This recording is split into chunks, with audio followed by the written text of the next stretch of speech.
Been a great time, thank you. God, that's so bright. Bandai Namco. They should give us a warning with that. Elden Ring. Before we actually get into the game, have a look at this in the background, right? So what you're actually looking at here, you're actually looking at the Elden Ring. This here, in the background of the title, that is the Elden Ring. The Elden Ring is a collection of runes which make up the principles of what is the current ruling order. The current ruling order in the lands between is... Oh, thank you. Thank you. Love you. Yeah, she can stay here. Love you. The current ruling order is the Golden Order, which is Queen Marika's order. So you see it in Leyndell, everything's quite golden, and it's the era of the Erd Tree. The Erd Tree, the Golden Order, and the current version of the Elden Ring that we're looking at right now is all very, very connected. But the Elden Ring has existed for a very, very, very, very, very, very long time. So imagine, hi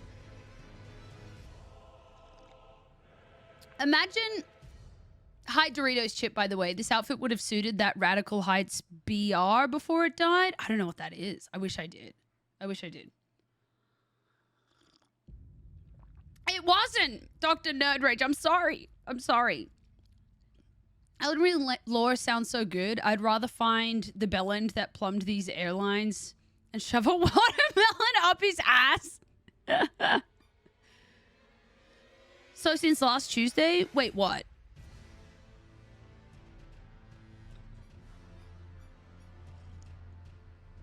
So.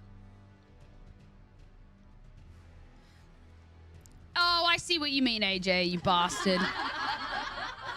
The Elden Ring's been around for a very, very, very, very long time, since last Tuesday. The Elden Ring is said to have arrived with a beast on a falling star. We don't know when that was, but timeline-wise, the Elden Ring itself has gone through many different changes, and it's looked very different depending on which era we were in. It was made up of different runes. It physically looked different. It did not look like this that we're seeing right here. The one that we have on record as being like the first recorded version of the Elden Ring was the Elden Ring that existed in the era of the dragons. So the dragons themselves were the ruling order. We don't know what the order was, but it was the age of the ancient dragons. And the dragons, not the dragons that we see floating around the lands between now. These are the ancient dragons, the ones that have gravelstone scales, the ones that are the tough as guts. Like, they don't fucking die. They're like the toughest bitches out. Go. What do you mean go? Kanava. Go what?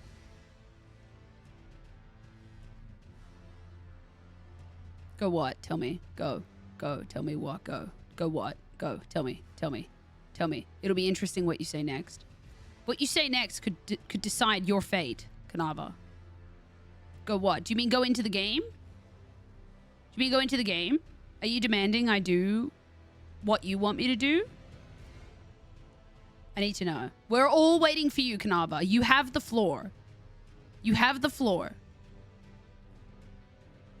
floor. It's yours right now. This is your 15 seconds of fame.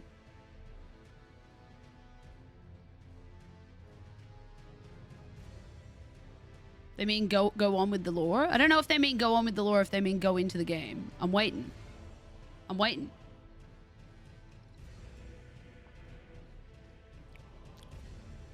Hi, Moody Knight. Welcome in.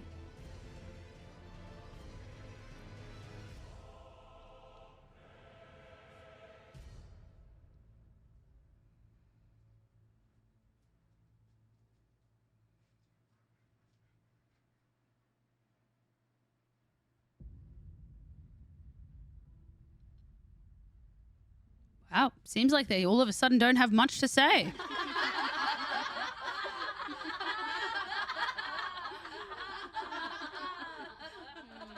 All of a sudden, very quiet, huh? As I was saying, the Elden Ring has looked very different, depending on the time. The dragons were the first owners, as far as we know, of the Elden Ring. And we know that because when we actually fight, I mean, when we even fight Placidusax, it says the first, it says Placidusax, the first Elden Lord Placidusax, or something like that. He was a lord of the Elden Ring. He is basically what we're trying to become. He was what we're trying to become back in the Age of the Dragons. But to give you an understanding of how fucking long ago that was, we can almost compare it to in our timeline, echoing the Age of the Dinosaurs. Like, that's how long ago it was that the dragons, the ancient dragons, were the keepers of the Elden Ring. Long fucking time ago. Long time ago. And so over that time, obviously, there's been huge amounts of changes. Yeah, Dreddy, like a long fucking time ago. Ages ago. They even describe it. They describe it as the prehistoric era. So that's the best era of comparison that we have, because they don't give specific years or anything like that in Elden Ring. But if we're looking for a comparative timeline, that's the best we can kind of give. By the way, Hatchie, welcome in. Spice My Meatballs, welcome in. Welcome. So now we're in the Age of the Erd Tree and the Golden Order. So, Age of the Dragons, who held the prehistoric era, and now we're in the Age of the Erd Tree of the Golden Order under Queen Marika's rule. But in between that, a whole lot happened. The Elden Ring, even in its depictions of how we've seen it, has gone through a lot of changes, and we see what it looked like, I guess, or the representation of it in Fur Missoula, which is where the dragons are, and we see it in all different areas between the lands between, and that's how we can kind of place timelines. In the middle there, not too long ago, not like smack bang in the middle of this timeline, but not too long ago, there was still a fucking long time ago, there was an age called the Crucible. There was something called the Crucible, and the Crucible was it's not the Erd Tree. This is before the Erd Tree existed, but the Crucible is described as a time where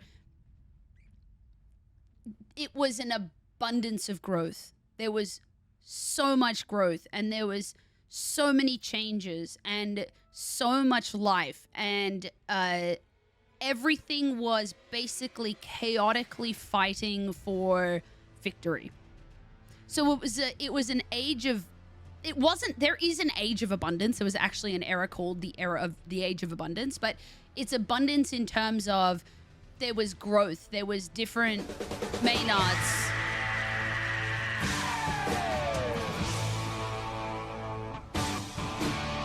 Sorry to interrupt, but I would like a pashrash from this streamer.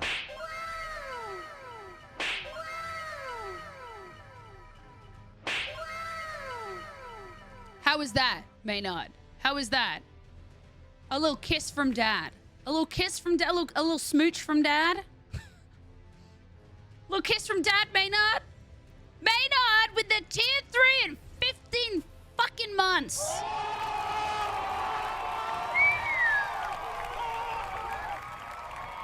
God damn! You look like you're good at kissing and know how to source some rockin' cocaine. We said that I kind of look like, I think Unnatural put it best. I look like I would be able to source an 8-ball at 10 a.m. on a Tuesday morning.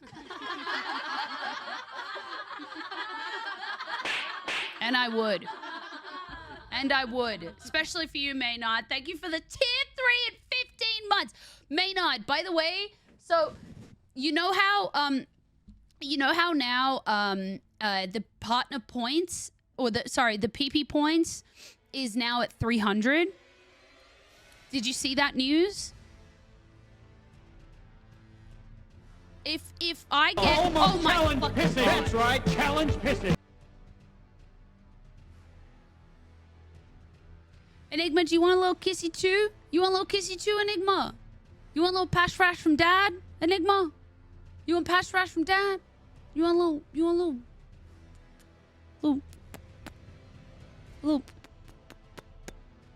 He doesn't. Okay. Okay, that's fine. Don't worry about it. It's fine. Don't worry about it. I said pee-pee. I know. I've got it on my screen too. It's a pee-pee points.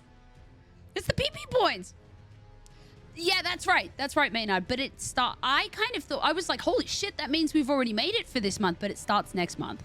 So we still have to get 350 points for this month, which we've got 6 days for. And I was really thinking like, okay, this is going to be a bit of a push. This might be tight if we get it done. But two people upgraded to tier 3 tonight. And there's been 2 further tier 3 resubs, including yourself, plus a whole bunch of other resubs. I don't even know where it's at right now, but I feel like that is probably sitting at around at least, I reckon, 330. I think. Which is fucking insane. Fucking insane. So we might get it. We might get it this month still. It's so cool how everyone's about to tier 3 upgrade right now. I know, right? Right? Thank you very much, Maynard. Thank you. Thank you. Back to what I was saying, chat. But feel free to interrupt me with any more tier 3 resubs. Like you're all welcome to, of course. You're all welcome to.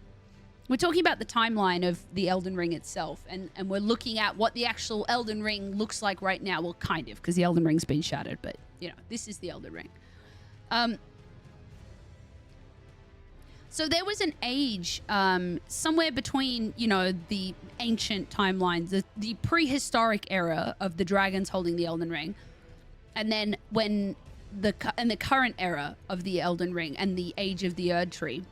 There's a couple of different eras in between that we know of, and one of them was the Age of the Crucible. And like I was saying, the Crucible was a time where there was right now we're in a time of like refinement. The Golden Order is kind of like refined life, a life of order, a life of faith, a life of purity, and that's kind of what our current order represents. And the Age of the Crucible was almost the entire opposite. It was an age of overgrowth and the opposite of purity. There was so many different kinds of powers, and it was being birthed left, right, and center. And there was lots of warring and fighting and different kinds, abundances of growth. Not an age of abundance. There was, like I said, there was an age of abundance, but there was an abundance of growth and power, and there was too much. But that was the Age of the Crucible. And that was like the pre-era to the Erd Tree being born, basically. So, what's it called? I think it's called tree sprouting.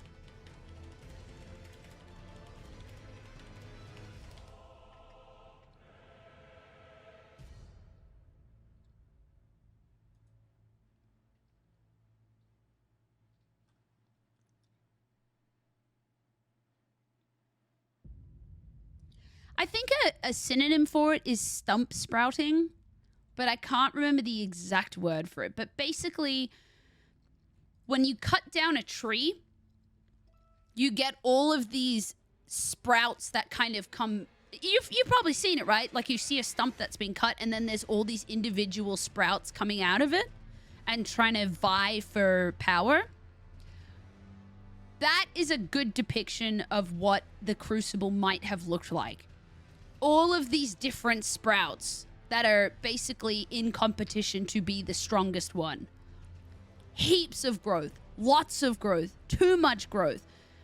And then at some point, one of those sprouts ended up becoming the strongest and became the Erd Tree. So then there was one sprout, there was one order, there was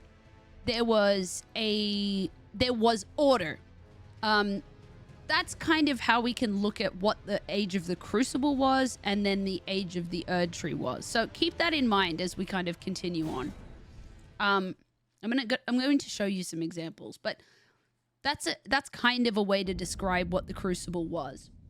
And in the Age of the Crucible,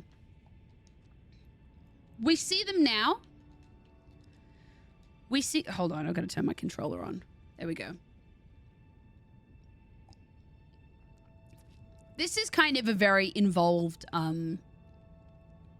lore topic, because we're not just talking about the Dung Eater, we're not just talking about Omens, we're not just talking about Misbegottens, we're not just talking about the Crucible, we're kind of talking about them all together. It's a complicated topic, but it's very interesting.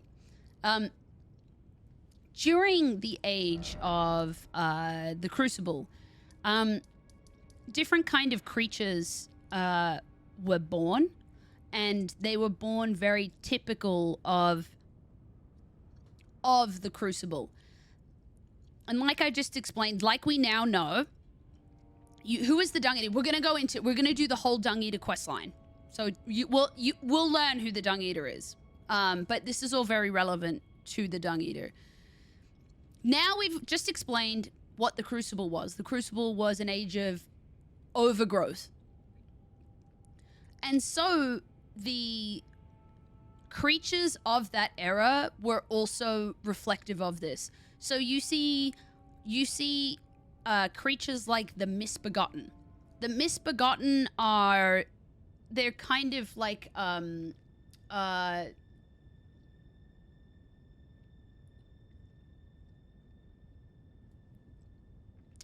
what's the name of that thing?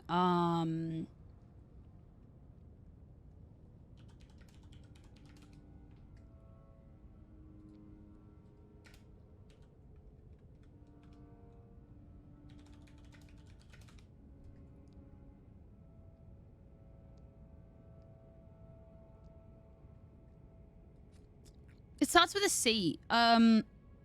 Cryer something.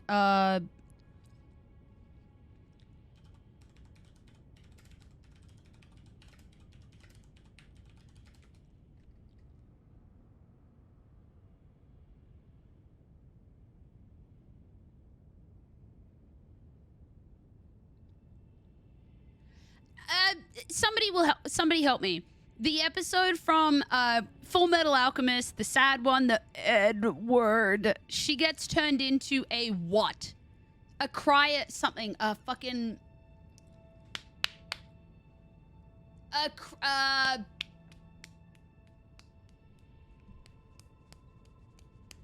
Chimera. Thank you, Hades. Thank you, Epic. A chimera. The Misbegotten are kind of like chimeras.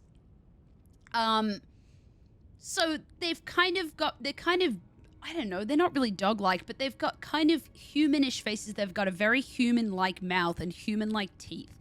And yet they have these tiny little wings that kind of work, kind of don't work. They're kind of like chickens. They can do a bit of flying, but not really. They have half scales that haven't really fully formed. They've got claws. So they're kind of just like, they don't really know what they are. They're just like a concoction of a whole bunch of different, a whole bunch of different aspects. So scales plus hair plus feathers plus claws plus fur. It's like, it's very representative of what the Crucible was. Too much growth. So much growth that a lot of it was unnecessary and not even useful. So chimeras have sorry, not chimeras. They're called Misbegotten in this game. So they're a good reflection of of the Crucible. So we'll have a look at what they look like so you can get a good look at them. And you've probably seen them before. I mean, almost certainly you've seen them before. Let's go to the start of Castle Morn. You see a lot of them in Castle Morn. Let's get in there. What's interesting about Castle Morn is the Misbegotten. Actually, let's talk about that in a little bit. We're not quite up to that point yet. We're not quite up to the lore of this area in what I'm talking about right now. But we're about to see a whole fuck ton of them up here.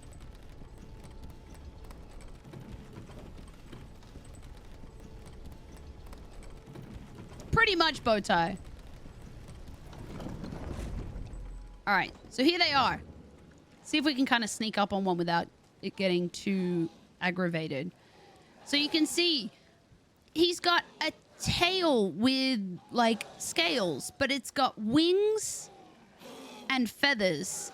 But you can even see there's like they're not really fully formed wings. They have bits of fur. They have scales that haven't fully developed.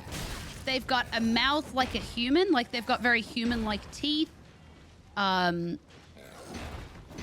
They've got this like darkened, bluish, mottled, blackish skin, which is very, very typical of a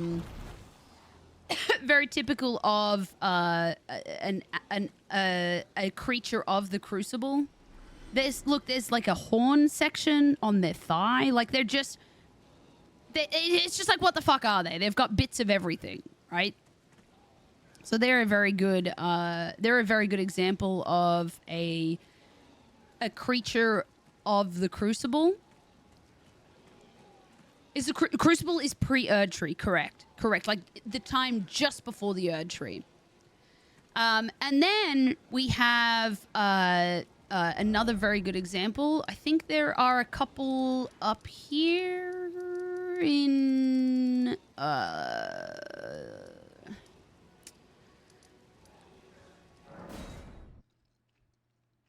there's some in Karia Manor, but I don't know the closest grey site. Probably here.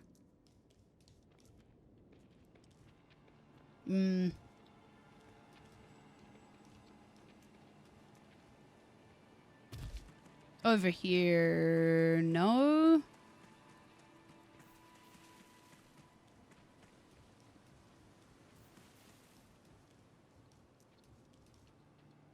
Damn. I'm thinking of like the cats, the lion-looking dudes. I might not be able to find a good example of showing them to you because they kind of show up. Like once you've killed them once, they kind of don't show up again.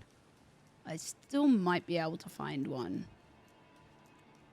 out here, perhaps.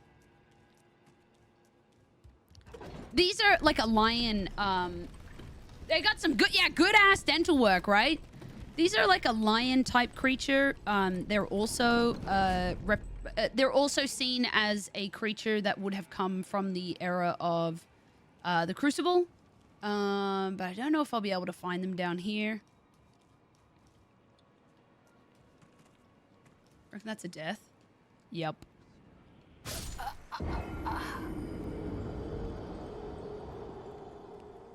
Hello, Albinorix.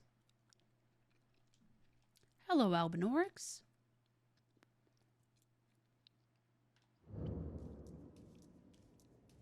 Ooh, wrong way. Anyway, I don't think I'm just gonna go collect my beans, but I don't think we'll be able to find them. But they're kind of like this, they're a lion-like creature, same thing. They've got that very like darkened bluish skin. They have claws, a mane. They're very typical of what you would expect of a creature of the Crucible. Where's my beans gone? Where my beans at? Where my beans at? Here's my beans. What is the lore behind Torrent? What is his favorite snack? we can talk about Torrent another time. I can't talk about all of them at the same time. So what we're going to do now is I'm going to show you the creature of the Crucible that we're going to be focusing on tonight, which are the Omens, which are probably the most infamously associated creature with the Crucible. But I'm going to level up first. Sorry about that. I'm going to level up. I'll do it real quick. Don't worry about it. Here we go. We're good. See, okay, we're good. Okay, we're good. Okay. Sorry. So Omens are... I'm going to see how close I can get to one. I'm a rat. Can we get some rat jams in the chat for my hidden rat? Look at me. Look at me go. Rolling rat. So.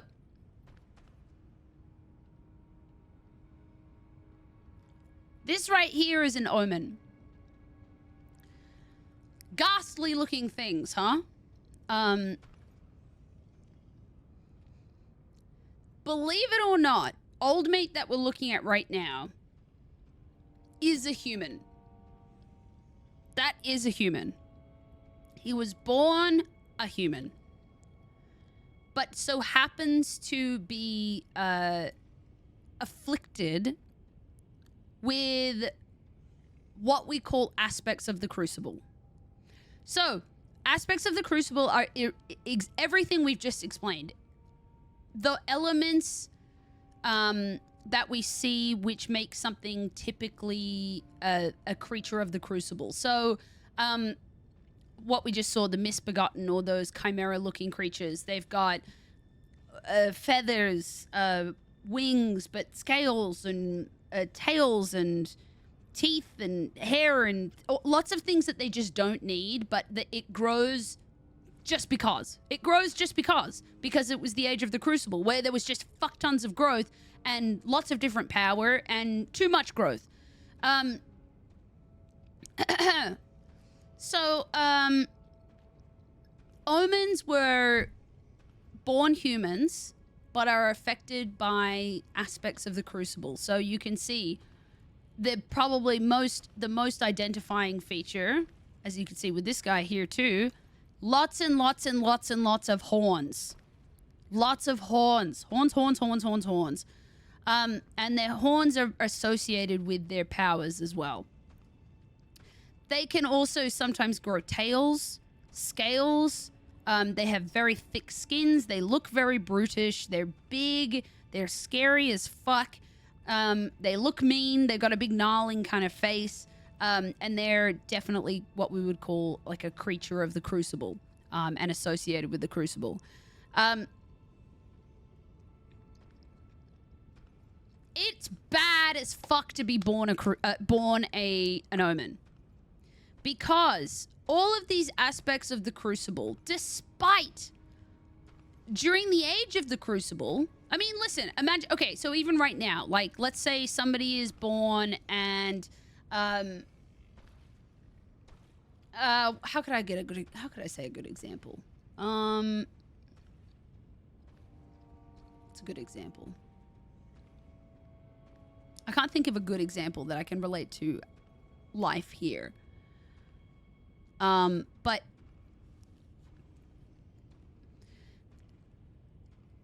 in the current ruling order, if you're born like into the royal lineage, you're seen as somewhat holy, I guess. If you have powers associated with the Golden Order, that's seen as divine. Likewise, during the Age of the Crucible, if you were born with aspects of the Crucible, you were seen as divine. So these Omens, during the Age of the Crucible, were divine creatures. Same with the Misbegotten. The more fucking horns you had, the more divine you were. So we're actually looking at beings that would have once been considered holy. And it kind of makes sense, because that was the era that they came from. It's like, hey, if you've got all these aspects of the Crucible, which is, you know, the ruling power right now, motherfucker, you holy.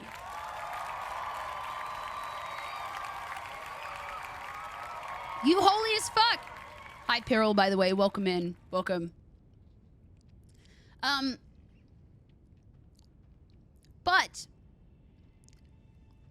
during the current era, the Golden Order and those of the Erd Tree and those born of grace, I guess, are very, very prejudiced. They're very prejudiced. And they see, and like I was explaining before, the Age of the Crucible was seen as overgrowth, a lot of growth, too much growth, fighting, chaos, all of those things. But the current ruling era, which is that of the Erd Tree, we see ideas of purity, gold, order, all of those things. And those of the current era see themselves as evolved and refined. And so those born with aspects of the Crucible go against everything that they kind of stand for, which is refinement. So when you're born an Omen, like this guy here, like this poor guy here, it's bad news. They don't want anything to do with you. They don't want you around. They see you as a curse, quite the opposite of what they would have been seen as a few eras prior. So what then happens is if you're born as an Omen child, by the time you're pushed out of your mum, you're basically already seen as a miscarriage. So it was cutthroat, quite literally. What they would do is all of these horns, and what they do, all of these horns, is they cut all of the horns off as a baby, and they leave you for dead. Most of the Omens, they die through that process. If they cut all of their horns off, it's like cutting all your fingers off, I guess. Most of them die when all of their horns are cut off. But some of them don't, and we do fight a lot of those ones. But these ones are a little bit different. We're currently, as you can see, this is Leyendale. This is the capital. This is the capital city. And therefore, a lot of the babies that are born in here, I guess, they're born of royal lineage. And what happens to the Omens that are born of royal lineage is a slightly different process. They don't have their horns excised, so they're not banished to death, but they're still basically seen as dead, and they're trapped underground in the sewers of Leyendale, and they're shackled down here, and they have to live their life down here, underground, out of sight, out of mind, which is still fucking horrible. They're hated, they're despised, they're thrown down here into the pits of the piss and shit, and they're never allowed to surface. So, the Omens get it pretty fucking rough.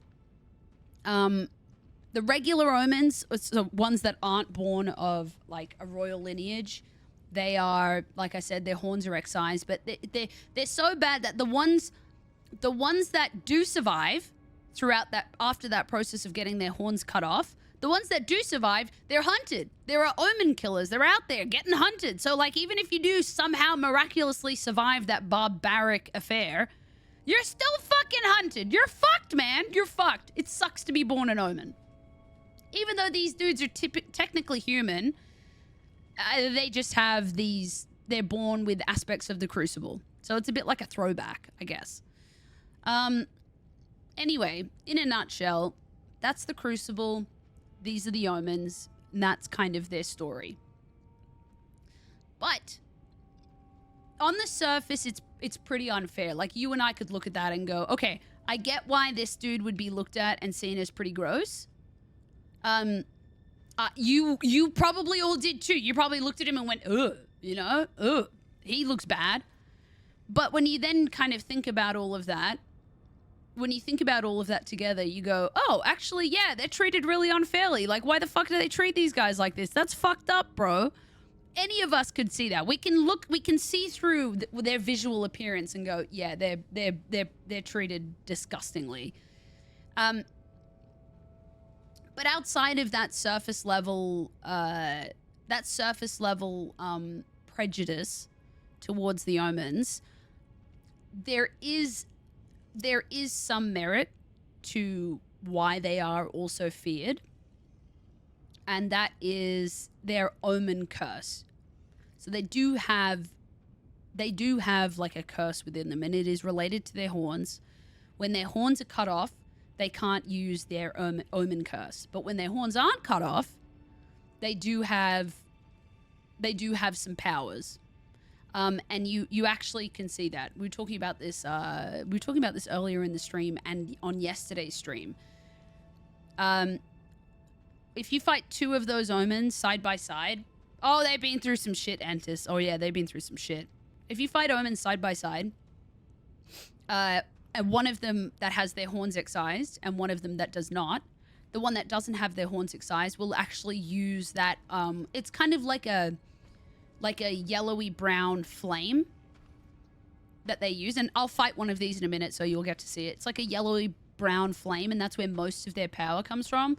But the omens that you find with their horns cut off, they can't use those powers, and they can just rely on their brute strength and their weapons and kicking and all that shit. Omens are fucking powerful. They're strong as shit.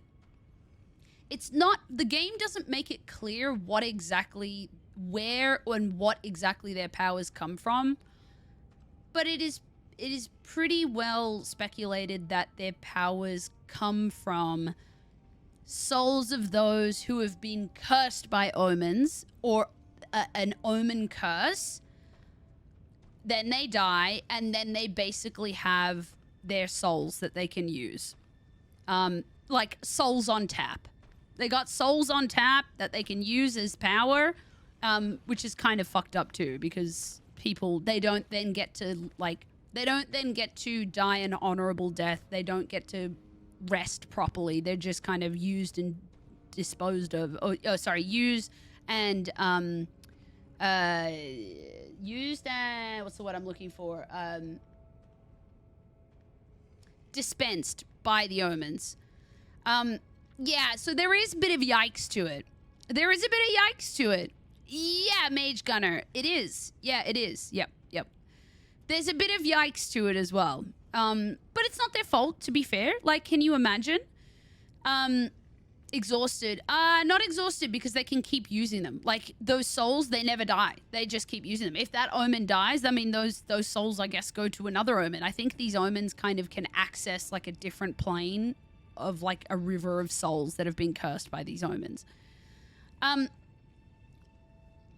But that doesn't mean that omens are inherently bad, because we have examples like Morgott, who is a demigod, who we fight, who is basically the last protector of the Elden Ring and the throne, and we come across him earlier in the game. We fought him and killed him. Despite him even being born a demigod, he was Queen Marika, the queen, the god of this current age, an actual god. Despite him being the son of a god, he was still an omen. So they're like, okay, you still have to go down into the sewers. Like, bye-bye. Go live in the piss and shit. We're going to shackle you down there so you can never get out. Like, they're still treated terribly. But despite Morgott being treated terribly, he's still loyal to the Elden Ring. He's still loyal to the throne. So omens are more than capable of their own will, and their own morals, and following their own course. And Morgott does that, and he uses it for what he thinks is good. So, in my opinion, all of these omens, I mean, these omens they're humans, but they just have a curse and aspects of the Crucible. I feel like if they weren't treated like absolute dog shit, I mean, maybe they'd be fine. But, I mean, the people of the current ruling era are very prejudiced, and they're very scared of anything that's more powerful than them, and so they treat them like dog shit. So the omens that we come across in this world, they're not very nice. And I'm like, well, it's kind of fucking fair. Like, I get it. I wouldn't be very nice if people treated me the way that the omens are treated either. So, you know. Anyway, let's have a look at some items here. First of all, I'm gonna fight one of these omens. I'm gonna fight both of these omens, and you're gonna have a look at. There we go. Look at that. Straight away. There's their powers. Straight away. So they do still use their weapons. They also have that, like, flame that they can use.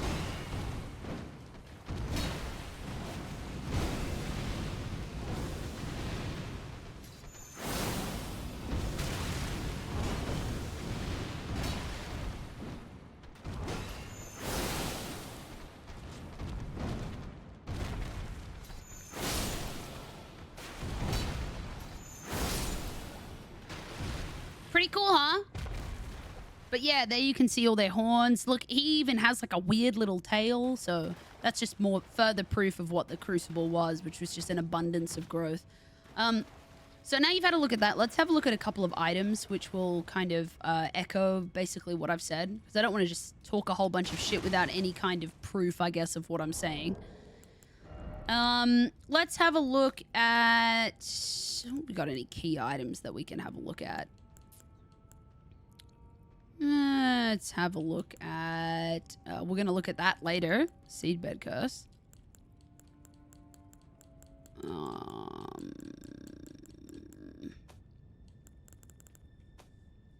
Might be better off looking in here.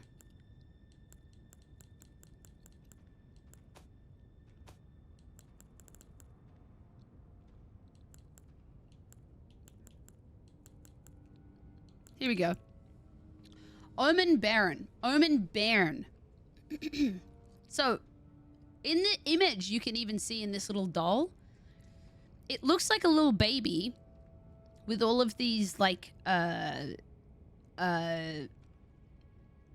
incisions, like lesions all over it. Doll of a curse-born bairn. Uses FP to unleash wraiths that chase down foes. So those are those wraiths that we were just talking about. Omen babies have all their horns excised, causing most to perish. These fetishes are these fetishes are made to memorialize them. Please don't hate me or curse me, please. So in Japanese culture, that's actually something that is still practiced. If a parent like has a miscarriage, they make sometimes, and more so in historically, they make like a little doll, which is meant to kind of memorialize their child that passed away. And this is kind of like that. And so, like I said, even if an omen has all their horns excised and survives, it's almost still treated like a miscarriage. I mean, the very existence of this thing proves that, which is pretty horrible. Here's Morgott's shackle. Morgott and Mohg, those were the two twin demigods who were both shackled underneath in this exact area that we're in right now. A fetish bathed in golden magic. Shackles were used to bind the accursed people called the Omen, and these ones were made to keep a particular omen under the strictest confinement. Though faint, the shackles still retain vestiges of power, enough to trap the once bound Morgott on Earth, if only for a short time. And this is the exact same, but for Mohg. Morgott is Morgott, if you were wondering. We're going to have a look at something else down here, if I can find them.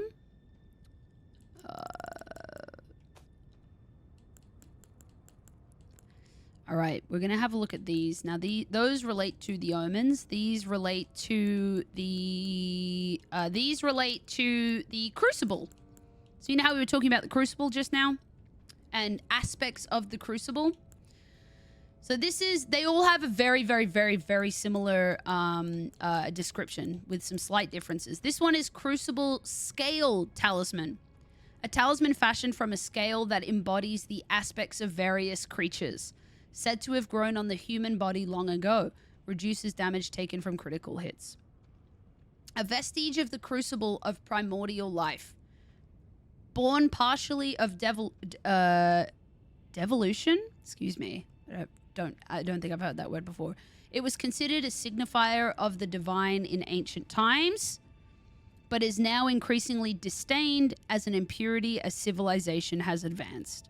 And it says the same thing for these. A talisman fashioned from feathers that embody the aspects of various creatures.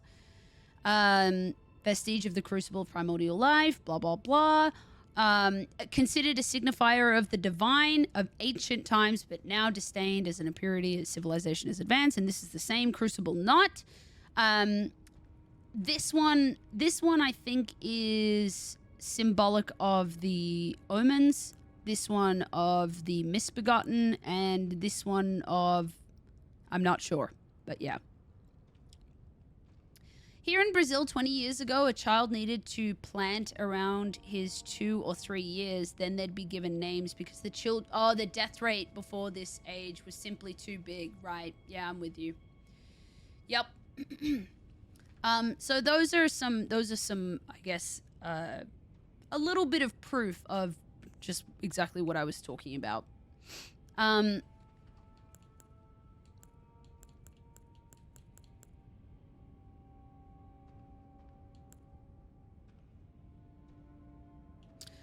So anyway, that's the Crucible, and those are the omens. Now, let's talk about the Dung Eater. So we're gonna do the Dung Eater questline now. You're confused? That's okay, Mr. Maxwheels. That's okay. Who isn't confused? Who's kind of been able to follow what I was talking about? Oh, Master Maxwheels talking about me. Okay. When I'm talking about the lore stuff, I try and explain it in a way that is somewhat understandable for... I try and make it so it's understandable for people who've, like, never even played the game before. But, of course, if you kind of come in halfway through, it's going to be very confusing. So we're going to go over here and talk to little Missy Moo here. Greetings. Oh, shit. Are you here for spirit?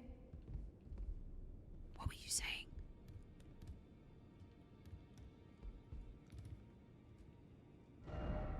Shit.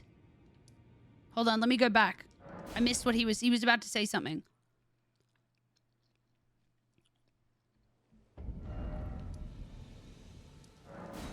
He was about to say something.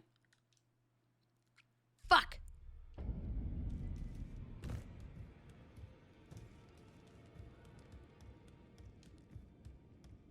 No. I need to do better than this. This will never kill a god.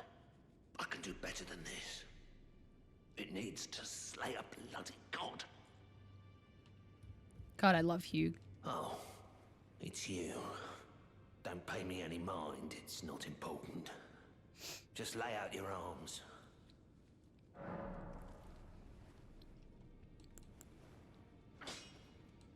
Oh, he won't let us talk to him about what he was just talking about. Interesting. Anyway. Greetings. Are you here for spirit tuning? I've learned not to ask too many questions. Just enjoy the chaos here. Well, you're welcome to ask as many questions as you'd like. Or anybody else as well. And she was never named? Oh, that's sad.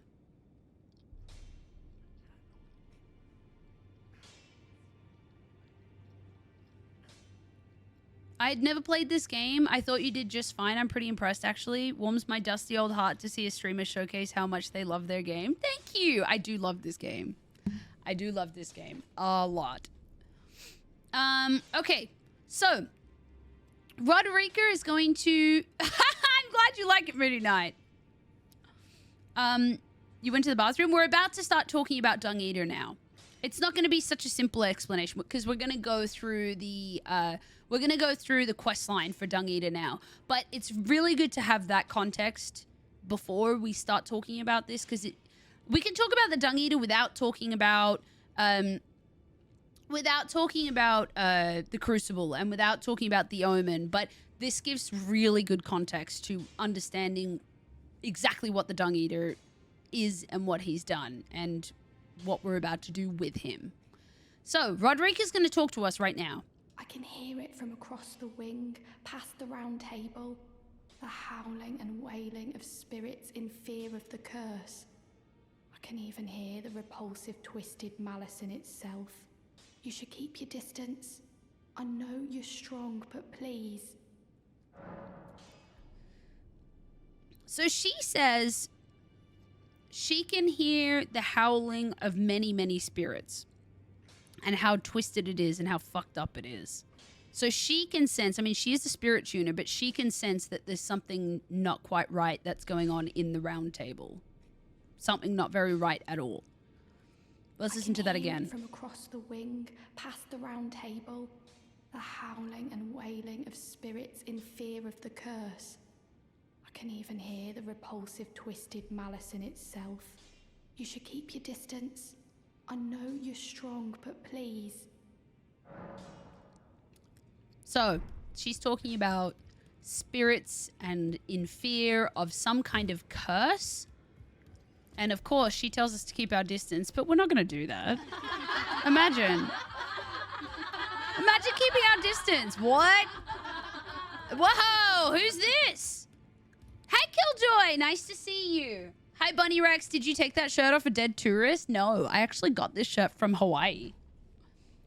I found the most stereotypical Hawaiian shirt I possibly could. This is legit Hawaiian shirt from Hawaii.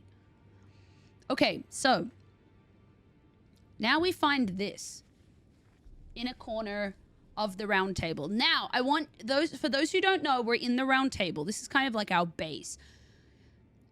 You can only come here if you are a tarnished. So we're a tarnished. So this person that's sitting over there, they have to be a tarnished. You can't be here unless you're a tarnished, okay? So let's go and see who this person is. He looks pretty fucking gross. I mean, there's a lot of dead-ass bodies around him. There's flies. It sounds like this... It's like you can almost taste how yuck this place probably smells through the screen. He's sitting in a pool of blood. Is there anything familiar? Chat, is there anything familiar about the way this guy looks? Anybody?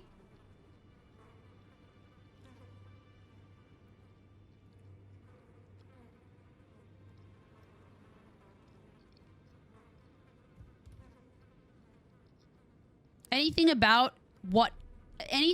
his physicality? He ain't got no horns.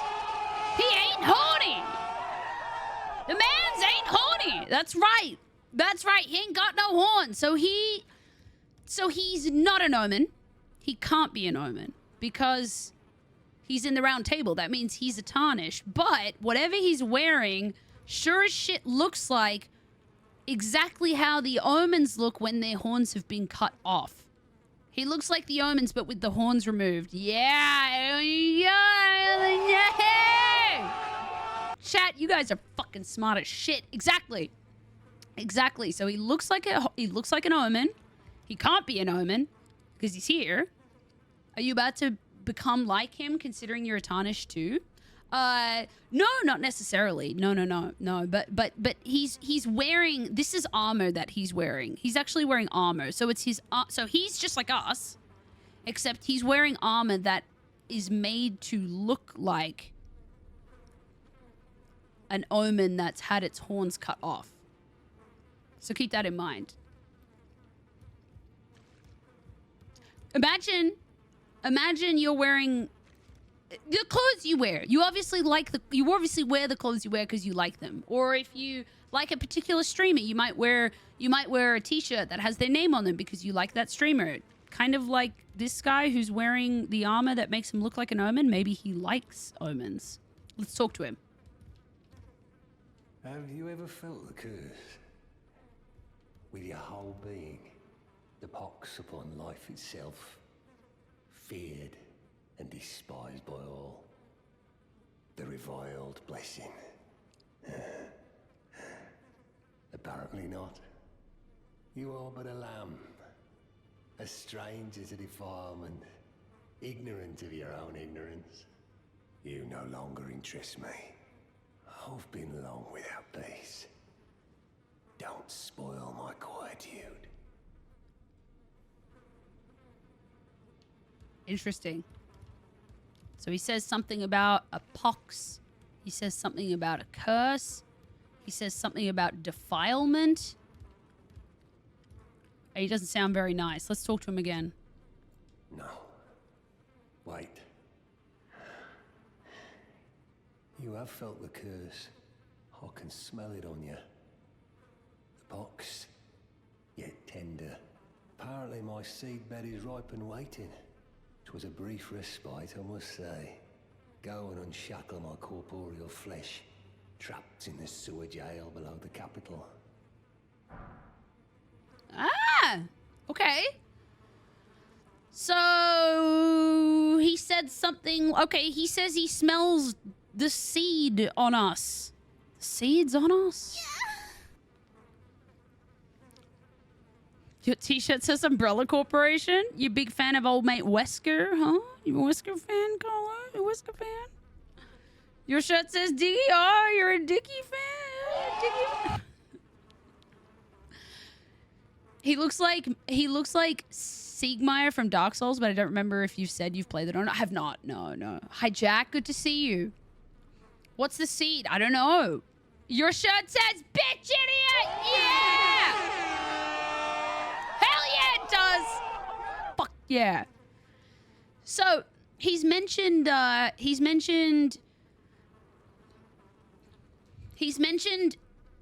corporeal flesh. He says, go and unlock my corporeal flesh. So for those who don't know, corporeal means like his physical flesh, his actual flesh. So this is not him.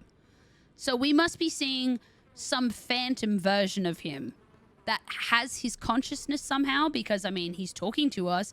He gave us a key, so he must be there, but he's not there, if that makes sense. His flesh is somewhere else, but his mind is apparently here. So, we're talking to whoever this person is.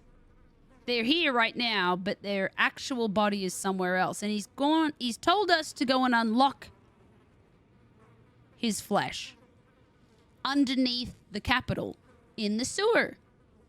What else is in the sewer? What else is in the sewer that we were just in, guys? Omens. A lot of fucking omens down in that sewer. I mean, that's what they were kind of for. I mean, the sewerage system, obviously, but it trapped the fucking omens down there. Yeah, lots of poop, lots of omens, lots of shit. There's rats down there too. There is rats down there too. That's right. So anyway, we've got the sewer jail key. I can kill you and defile your corpse. Then the pox will truly be your own. He could kill us and defile our corpse, and then we would have the pox. Gross. It sounds pretty gross. I'm not gonna lie. Sounds pretty gross. Talk to him again. Go and unshackle my corporeal flesh, trapped in the sewer jail below the capital. I can kill you and defile your corpse. Then the pox will truly be your own. Okay, so I guess he's talking about some kind of ritual. Anyway,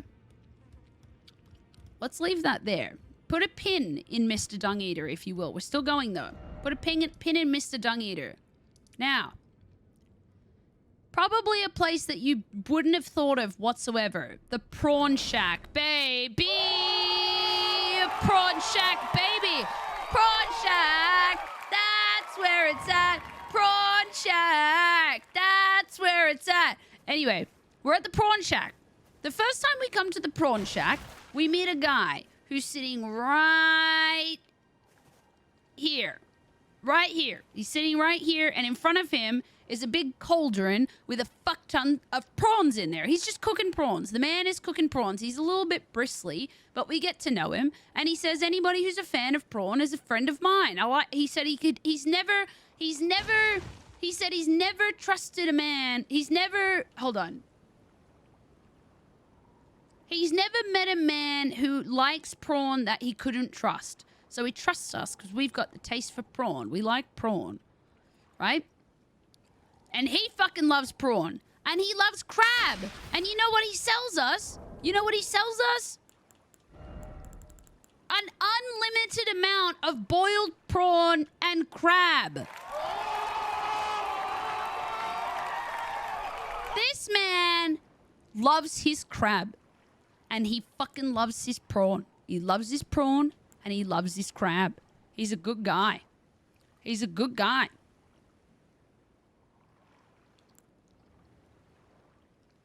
Anyway, so name is Blackguard. And he's fun. He's a fun guy. He's a tarnished. He's like us. He's a tarnished. But he can no longer see grace because he was called to the lands between, but he didn't want to fight. He didn't want any of that stuff. He just wanted to eat prawn. He just wanted to eat prawn and eat crab. That's all he wanted. That's all he wants. He's like such a cool character. That's all he wants. He's the same guy that goes, Marika's tits. He's great, right? Hi, Canria. Hot as fuck with the stash. I'm glad you like it. I'm giving out free kisses today. Speaking of Resident Evil, I'm replaying RE4 Remake, but with some mods active, specifically mods that replace Leon with Ashley. In Rebecca's RE0 Wesker's mode battle suit, it's like a badass chick going in to rescue her twin sister. That's fucking hilarious. That's fucking hilarious. And weird and hilarious. Anybody can respect the guy's ambition for more shellfish. That's all he wants. That's all he wants. He loves his prawn. Anyway, he's had some troubled times. I think he's been in jail once or twice for probably petty crimes. Nothing big. He's just a dude who wants his prawns, and that's it. Anyway, we haven't seen him for a while down here because he moved. He likes Leonia. He got some great prawn from down in Leonia. But you know what? Now he wants crab. Now he wants crab. So you know where he went? He went all the way up here. All the way up here. Traveled all the way down here. Found his way up the Grand Lift of Dectus. Went all the way down here, all the way through Altus Plateau, all the way up here, all the way back here, in through this gate, all the way down here, and is right here. Because that's where he found the tastiest crab in the lands between. Pretty impressive, ain't it? Very impressive. He loves his fucking crab. We stan a man who loves his crab and prawn. Especially to travel that far, which is a long-ass way to go for some good crab, right? Hi, Hyperwork, so when are we going to play Vice City? Soon TM. Soon TM.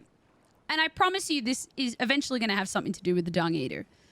But anyway, we love this man. We love this man's. Let's go visit him. We haven't visited him since he was in Leonia. Let's go say hi. Let's go say hi. He's got fucking dedication to eating crab. More than anybody I know. More than anybody I know. We're gonna go take this route. So anyway, we're outside that's Leonia there. Oh, sorry, no, it's not. That's Leyendell there. That's the capital in there. So we are very close to the capital.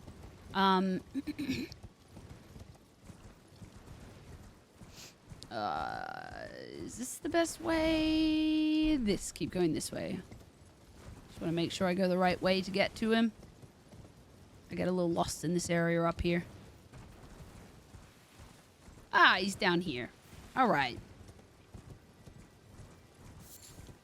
I'm gonna go all the way down here through the rainy lands. We got some rainy weather forecasted for right now. It's got a 98% chance that it's raining currently in the lands between.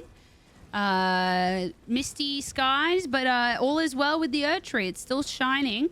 And what better weather than to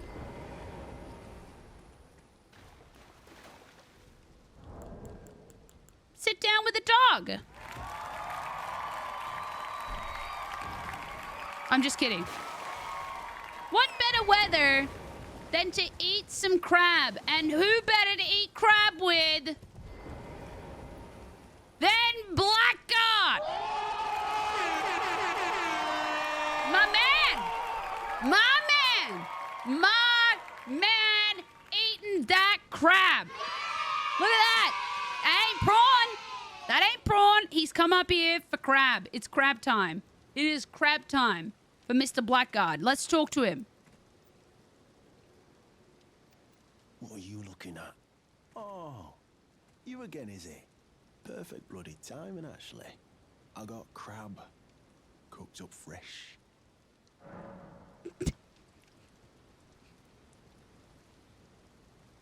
You see how bristly he was? But we're friends now. And then he's like, oh, it's you. I've got some crab. You want some crab? He's cooked up some crab. All right, let's talk to him. We've got something to say, though. Let's buy some. You know what? Let's buy some prawn. Let's buy some prawn. Let's buy some crab. Let's buy as much crab as we can. Let's buy 21 crab and prawn. But I think we got to talk to him now. You should probably know. I think he wants to tell us something. Mate, there's something I should probably tell you. You heard of the Dung Eater? He's a madman.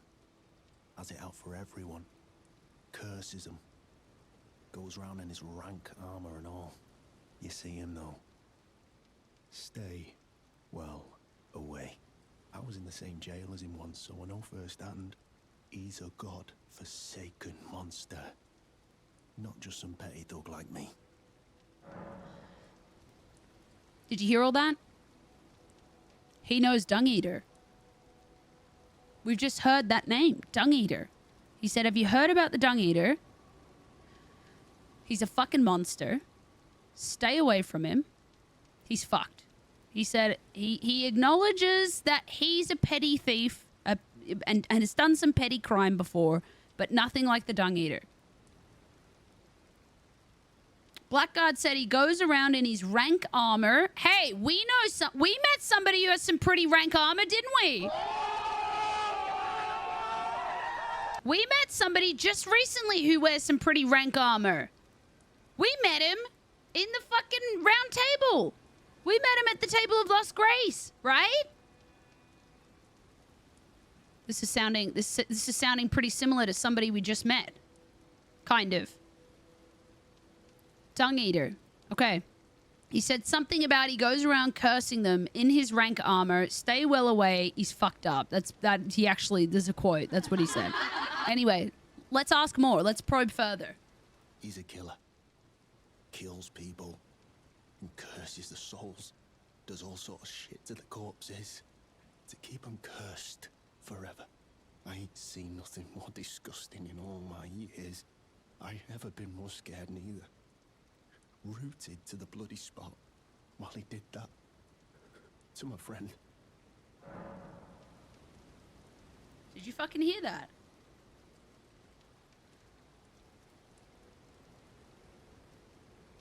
So he's just said we've got a little bit more information about the Dung Eater.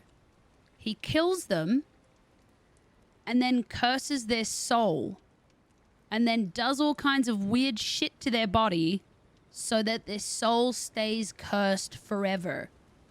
Forever. Not just for a little while, not just for the weekend, forever. That sounds really disgusting. So, in a way that isn't very direct, which is good, the game has acknowledged that whatever mischief the Dung Eater is getting up to, it sounds pretty vile. It sounds pretty vile. We can all agree on that. We don't really need to probe further. Sorry, I didn't mean to use that word. We don't need to delve further. That's not much better. We don't need to delve further into what exactly that means. But we can surmise that it's pretty heinous. You right, Camria? You right there? So, hi Axel, hello, good to see you again. I thought they called him Dung Eater because he was an alright fellow. Right? The loathsome Dung Eater, everybody's best friend. Anyway, so we just got some further information about Dung Eater. We can't buy any more crab. Never met someone with a taste for crab I couldn't trust. You've got a real thing here, eh? and it's only getting better. I love him so much.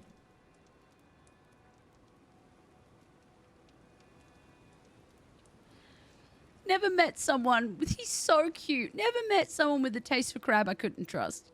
And it's only getting better. Oh my God, he's telling us how much he likes our friendship because we both share a common taste for crab and prawn. He's so awesome. He's so awesome. I love him so much. He's one of the greatest characters, I think, in Elden Ring because he comes off initially as like really gruff. And he's like, what are you looking at? Piss off. Like he doesn't like us at first at all. And then all of a sudden he's like, oh, no, what's some crab? What's some prawn? We love him. We love Blackguard. He's one of my favorite characters in the game. Anyway, but he's, you know, Blackguard, for all of his gruffness and toughness and, you know, he's done some crime before here and there, he is fucking terrified of the Dung Eater. So that actually says a lot. That says a lot.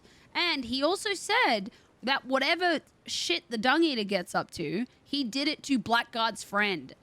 And he was so terrified of whatever was happening that he was glued to the spot. So we can surmise from all of that that the Dung Eater really, really, really, really bad. Bad, bad, bad. You want to eat crab and have a beer with him? Same. Hi, Spectral! Hey, when the light hits your face a certain way, your upper lip...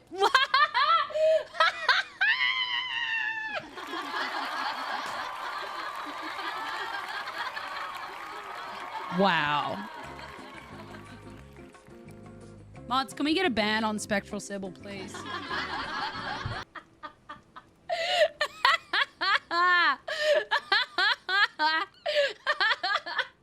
Yeah, we can get that instead. Sybil was referring to a comment that floated in my chat the other day. You guys reckon my chin looks dirty? How's my chin look? Sybil, hello! How you doing? AJ, thank you for the gift sub to Sybil. I appreciate you. Sybil, enjoy. Enjoy the sub. Enjoy the emotes. They're very cute. Sybil, one of my favorite things to do on this website is go into people's chats and use your emotes and just see their reactions. Every time. Without fail, if I use that one emote, you know the one. If I use that one emote without fail, people go, what the fuck is that emote? And I'm like, and then I just use like 10 more of your emotes. It's great. It's so good. That one, yeah. Yeah.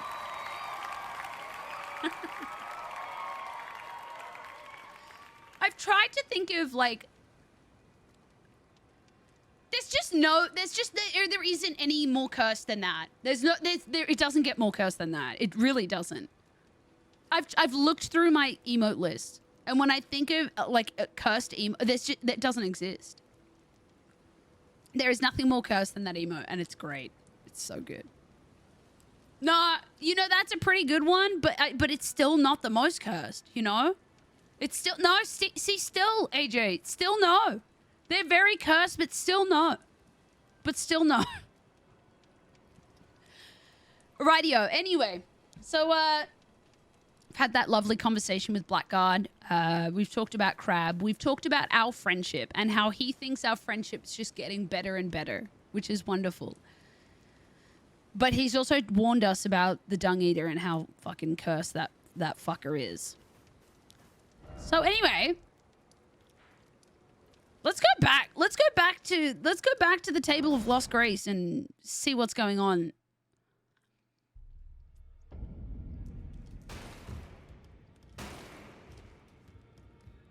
Oh, wrong way. Excuse me. Back this way. How dare I? Move, chair.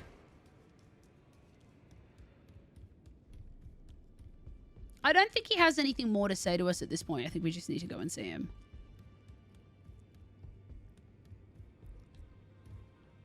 Go and unshackle my corporeal flesh, trapped in the sewer jail below the capital. I can kill you and defile your corpse. Then the pox will truly be your own. All right. So let's go and do that then.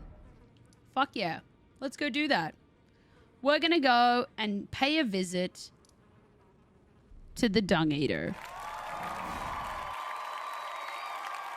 Let's go do it. So we're back down in the sewers with the omens. Back down in the sewers with the omens. We're going to go past these friendly omens here. Excuse me, sir. We're going to go whoop down here. Whoop down here. Gonna go whoop past these little rat boys. We can get some rat jams if you want. We're gonna go past these boys. Excuse me, boys. Keep going past them. Excuse me, boys. We go up here. We go up this ladder.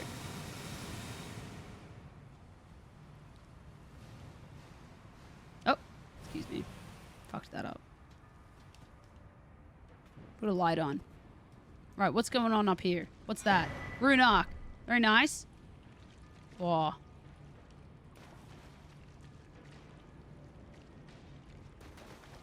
Is that what I think it is? Get fucked.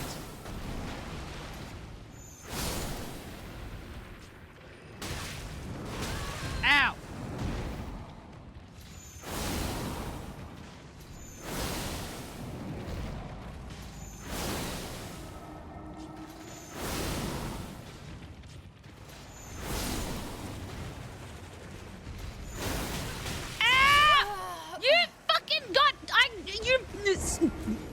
Fuck!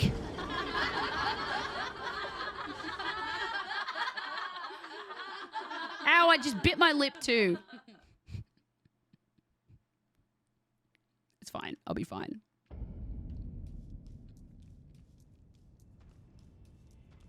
Nobody ever uses those chairs. Yeah, no one uses the chairs in the Table of Lost Grace.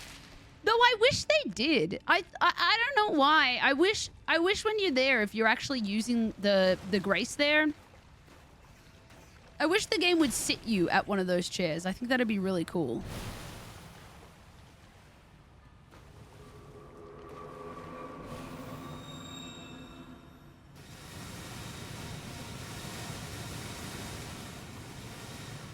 Let's try that again. 38,000 beads in my pocket. Was that how many it was? No, it wasn't 38. I don't think I had any. Let's use some crab. Crab for protection.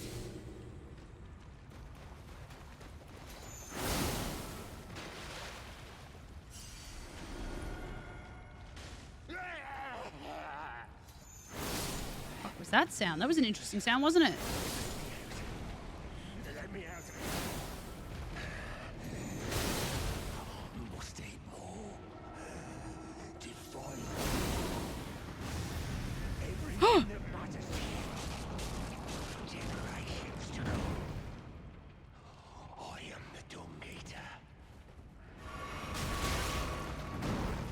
Did you hear what the Dung Eater was just saying?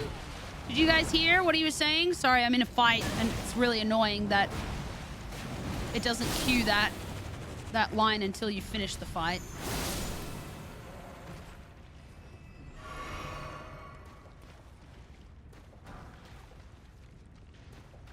Scourge upon the living. Let's see if he'll say it again. Check him out. He doesn't look very happy.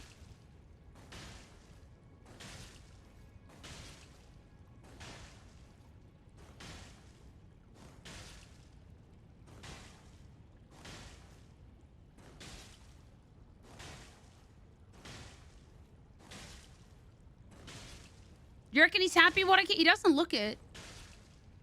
He looks like he's trying to, you know when you're trying to like focus for like an exam and you just like, come on, you do that and you kind of like hit your head. Maybe he just needs focus. Maybe he needs a one-shot focus tube. Maybe he needs a one-shot focus tube. What are your thoughts, guys?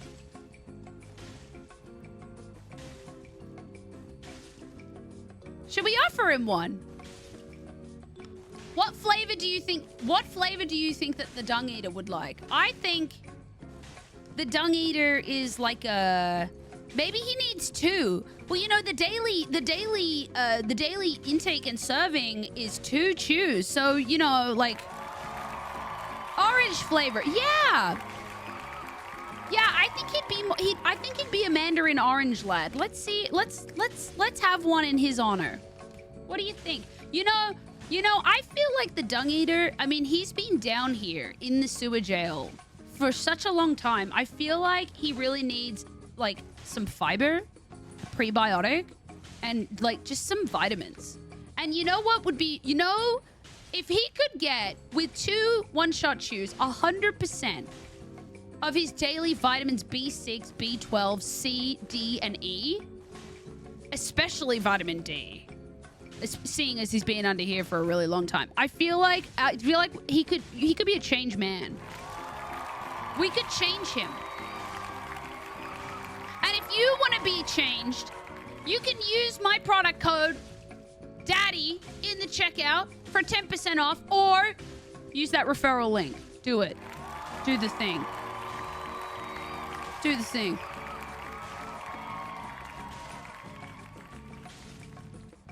Delicious. Well done, Dung Eater. Let's see if it was effective.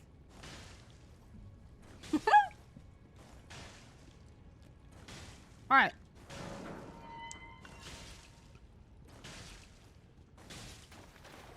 Dude, he's been doing this so much, there's literally blood splatter there. Like, he's crazy. You can see now, from this angle, that it is armor. That's not actually his skin. Let's talk to him. Who are you?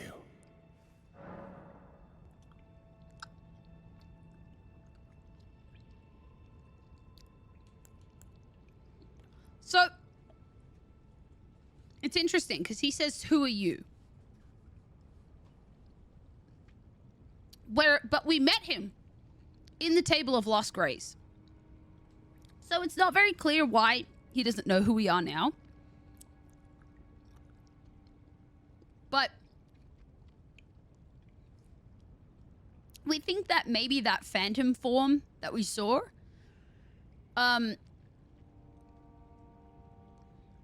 is like a way that he can separate his consciousness from his body, because you can see he's like in such turmoil down here that he has a way to separate his consciousness, and right now he's so overwhelmed with wanting to get out of his jail cell. He needs to get out because he needs to keep cursing people.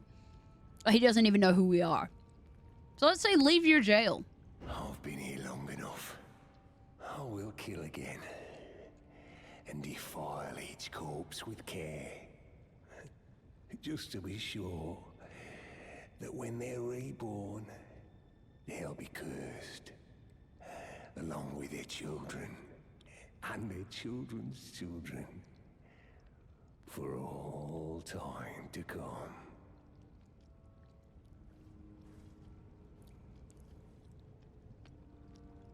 That didn't sound very good. Oh! I mean, the door's open, buddy. Like...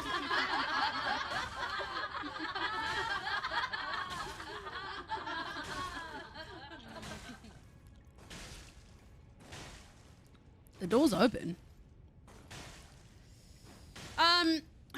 Looks like he skinned an Omen and made an armor out of them. I don't think he did. No, he wouldn't have done that.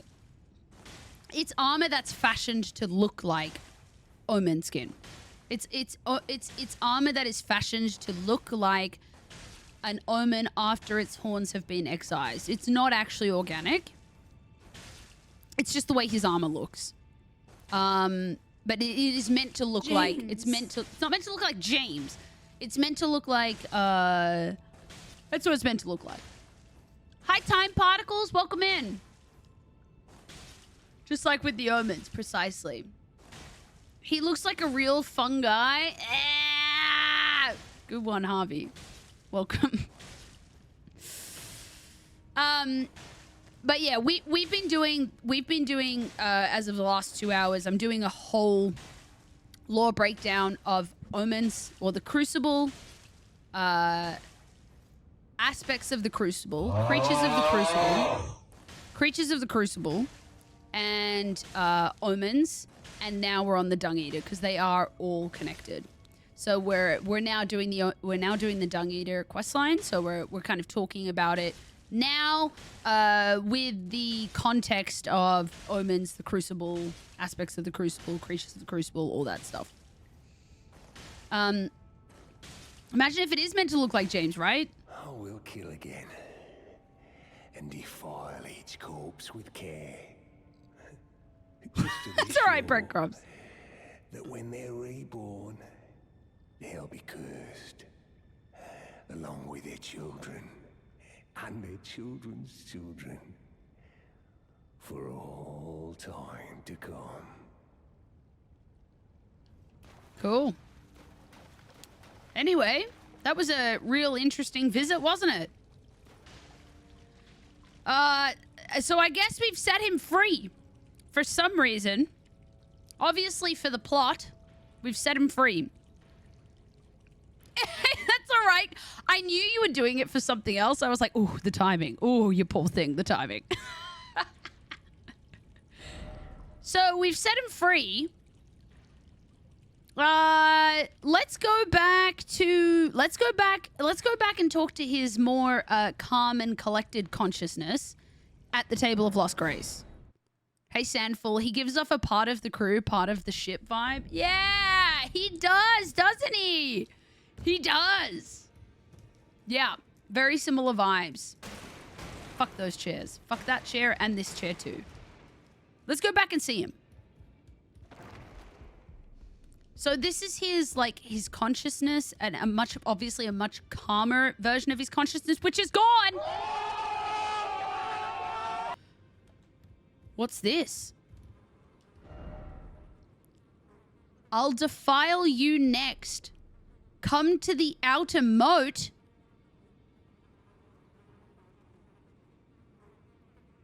The moat?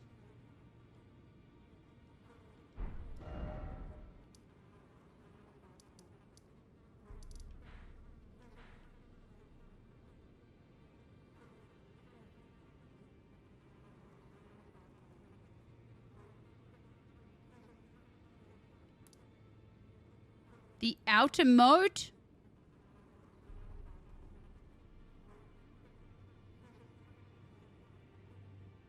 Surely he doesn't mean the Outer Moat with our Blackguard. Surely not. Surely not. Surely not with our Crabman. He must just mean this neighboring moat. He must mean the neighboring moat. We better go and check on Blackguard just in case, right? Let's go check on Blackguard. Let's go check on him. Let's go check on him.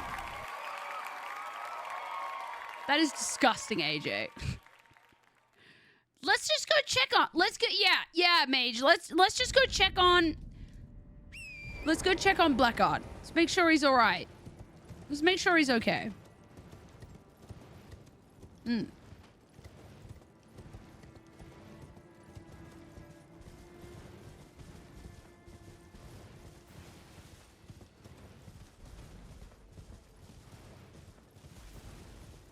Some wild foreshadowing here. Do you dislike it? This is a lore playthrough. And it's aimed at people who have either never done it or who have never understood it before. But it's not a spoiler-free lore playthrough.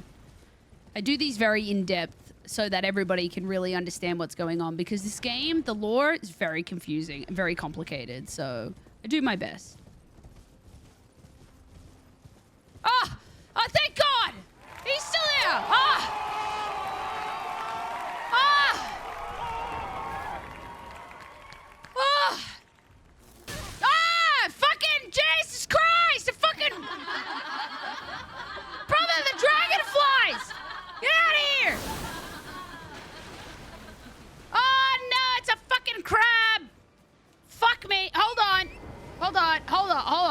Let's just get out of here. Let's just kite them all the fucking way out of here. Fucking mozzies, man.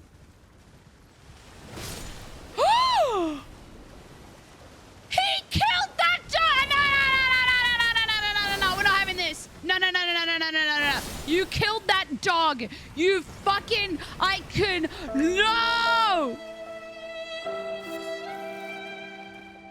And you can die too. Where'd that fucking mosquito go? Get out of here.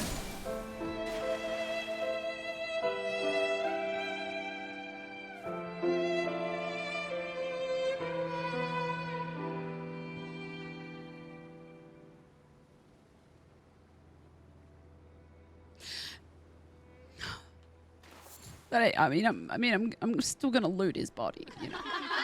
Still gonna loot him. Anyway, let's go visit Blackguard.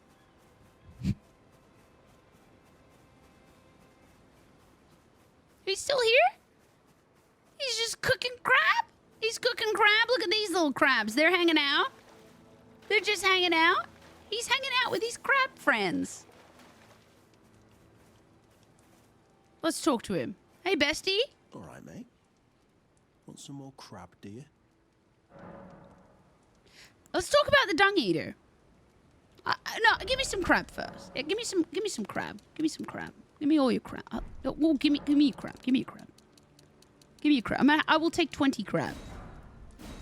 And I will take some prawn too, for old time's sake. Thank you, Batman. Thank you. Let's talk about the Dung Eater though, Blackguard. We got to talk about something. Yeah. And now I've seen it here again.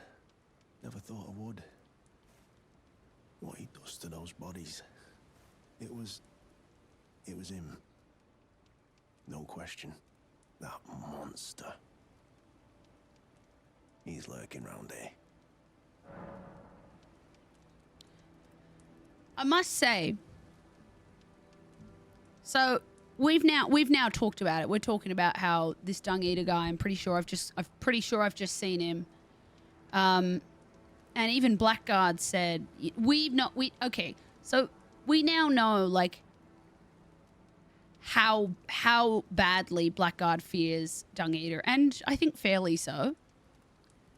But I need you all to understand, he knows that he is more scared of the Dung Eater than anything else, I think, in the lands between. And he knows that the Dung Eater is actually nearby. And yet this motherfucker loves crabs so much that he is still here and he's still eating crab. That's how much this man loves his crab. He loves his crab so much that the Dung Eater, he knows the Dung Eater is lurking around, and yet he stays for the crab. Can we get some claps in the chat for Blackguard? Talk about facing your fears. That is commitment. 110%. Unbelievable. We listen. This man may very well be the best character in all of Elden Ring. Just thank you for the gift sub to Prawns. Thank you. Thank you. Blackguard would be really proud. Come for the dung, stay for the crabs. That's right. That is right. A man of focus, commitment, and sheer fucking will. Absolutely. Absolutely. Is crab brave? It could be. It could be. Let's talk again. Marika's tits. You must be hungry. Marika's tits. You must be hungry. It's the best line of the whole. It's the best line in the whole game. Marika's tits, and you all just heard it. Marika's tits. You must be hungry. Let's buy 3 more crab. We're gonna buy 3 more crab. That's all the money we have, but I'm gonna spend all my money on these last 3 crab. Right. Now. Let's go. Let's reset the area. Cause I don't know. I mean we saw in the Table of Lost Grace. I bet Marika does have some nice tits. I mean, I've seen them actually. She does. What else is money good for except buying crab? Yeah, with our favorite person in the whole world. Actually, so we're just gonna do a big sweep of all of the of all of the moats in the area. Because the Dung Eater told us to go to the Outer Moat. So let's just go to all the moat. I mean, there's a lot of moat around here. So let's just go. Let's just follow them around in a nice organized structure. So we don't miss any areas. We're gonna go and find whatever it is that the Dung Eater wants us to find. Let's go get him. Let's go, girls. And boys. And non-binaries. Let's go, girls and boys and non-binaries. Ba ba ba na na na. The dog is back alive. Good news.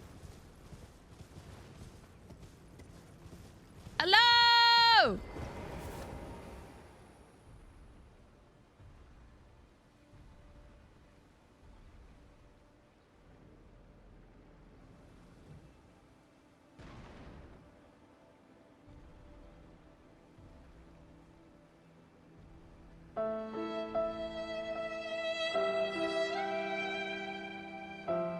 No.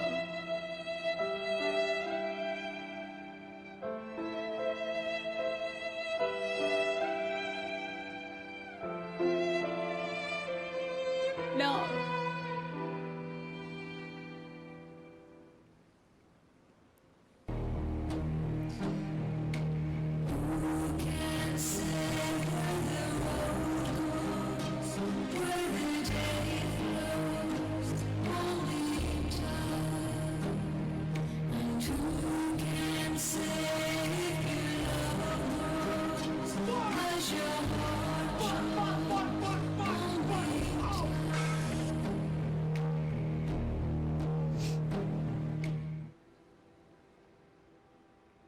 They're gonna pay.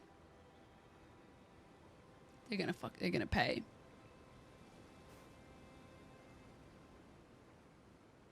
Where are we gonna go to get our prawns? This is fucked up. All he wanted was good crab. And this was the best place for good crab. That's all he wanted. And the fucking Dung Eater had to come here and hit him with the Seedbed Curse. We gotta talk to him. Oh my god, he's still alive! We've gotta talk to him! We gotta talk. Serves me right. Fitting bloody end. For a jumped up little shit with big ideas. Help me out. Would you, mate? I don't want to get cursed. Just let me die. I don't want to live like this. Not anymore. So, please.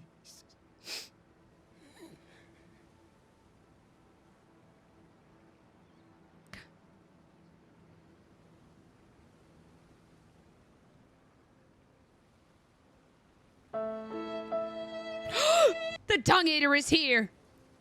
You motherfucker! Let's go!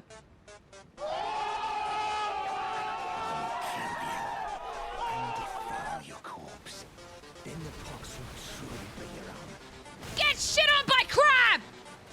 I hope you die from crab! That's it! We're gonna kill him with crab, Chad!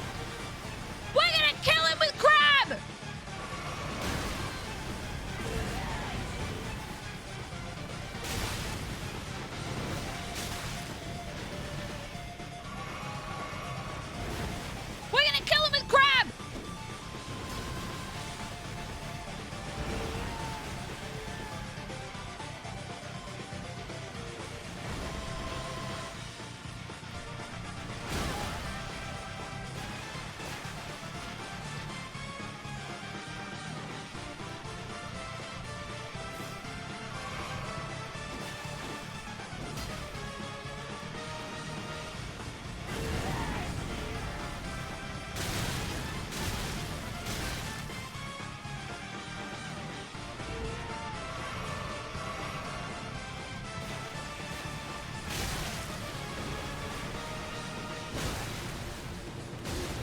Get shit on. Get shit on by crab. Get shit on by crab. That's what you deserve. That's what you deserve.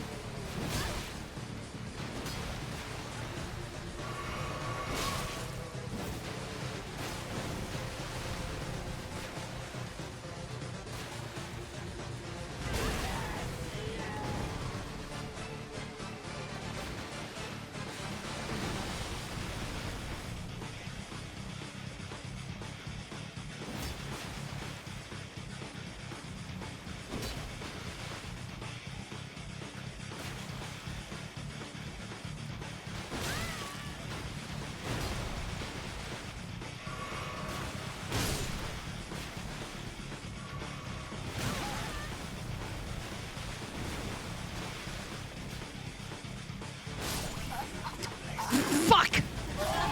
We go again! We're gonna go again, don't worry! We're gonna get him! This man will die to crab!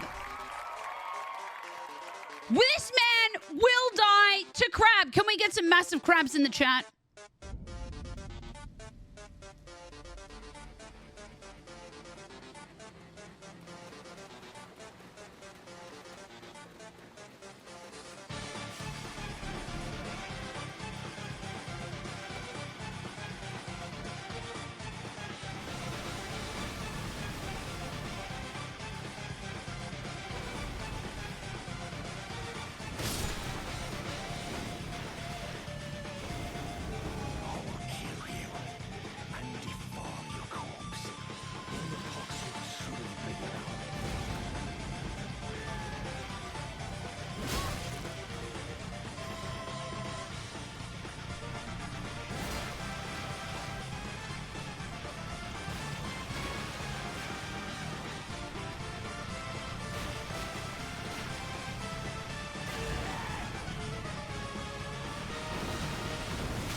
You know what I'm gonna use, chat? I'm gonna use prawn! I ate a prawn. Yes, yes, yes, yes, yes! Get into crab! Get shit on by crab!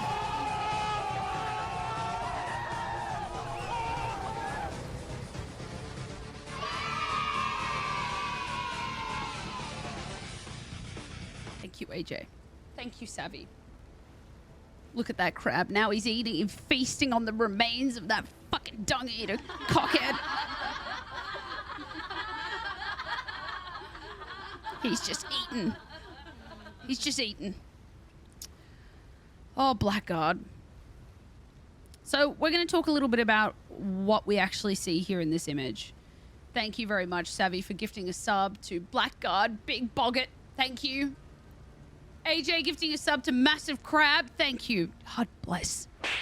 Godspeed. So, without being too crass about this, and for real, guys, because it's you know, it's a bit icky. Blackguard, you can see, I mean, he's covered in blood. But, as you can see, we're going to pick up an item here. And that item is the Seedbed Curse. We have a Seedbed Curse. We have Blackguard's Bell Bearing. We have an Iron Ball, which is one of his weapons. And we have his mask. So we picked up the Seedbed Curse that was on the corpse of Blackguard. He's covered in blood from head to toe mostly. I mean, it's all over the ground. But what you'll notice is that a very intentional amount of blood has been left on his lower half. And the game, like I said, it's not specific about it. explicit about it, I should say, but it does say that there's an element of defilement, and you see a common shared trait of any and all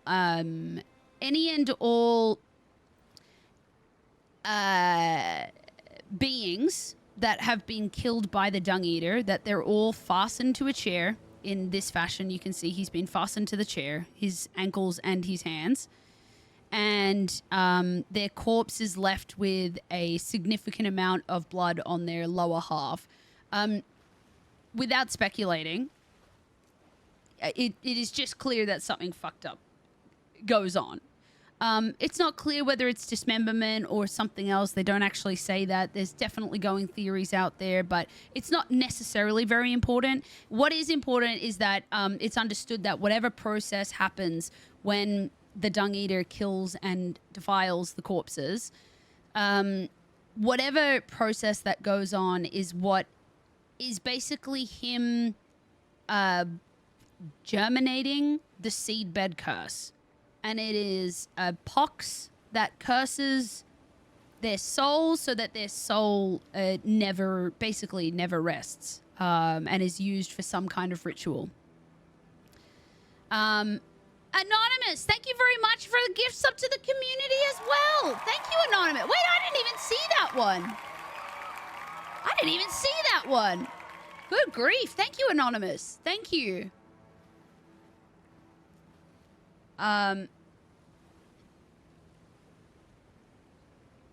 Which is more blood. Yeah, Carlo, but there are other examples which I will show you later where it is very intentional that they have left blood on the lower half of the body. I can show you other examples where it's much more clear. Like in this case, it's meant to look like a gruesome death, because the ritual is, I guess, or the process is that the person is killed and then the corpse is defiled. So that's what we're seeing here. We're seeing somebody who's been killed and then defiled. Dung Eater, not Dung Eater. Snake Eater. So let's go back.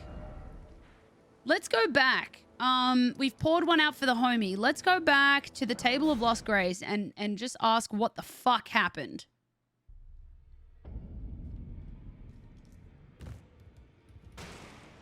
Because what the fuck happened? Twisted storytelling, but good storytelling. Very, very true. It's one of my favorite side quests. It's sad and it's gross, but it's good storytelling. Right, so it appears Dung Eater is back. At least his phantom form is. Let's talk to him, cunt. There you are. You warded off my blessing, despite the curse stirring within you. Yeah, because he was trying to do it to us No one too. has succeeded in that before. How? I thought.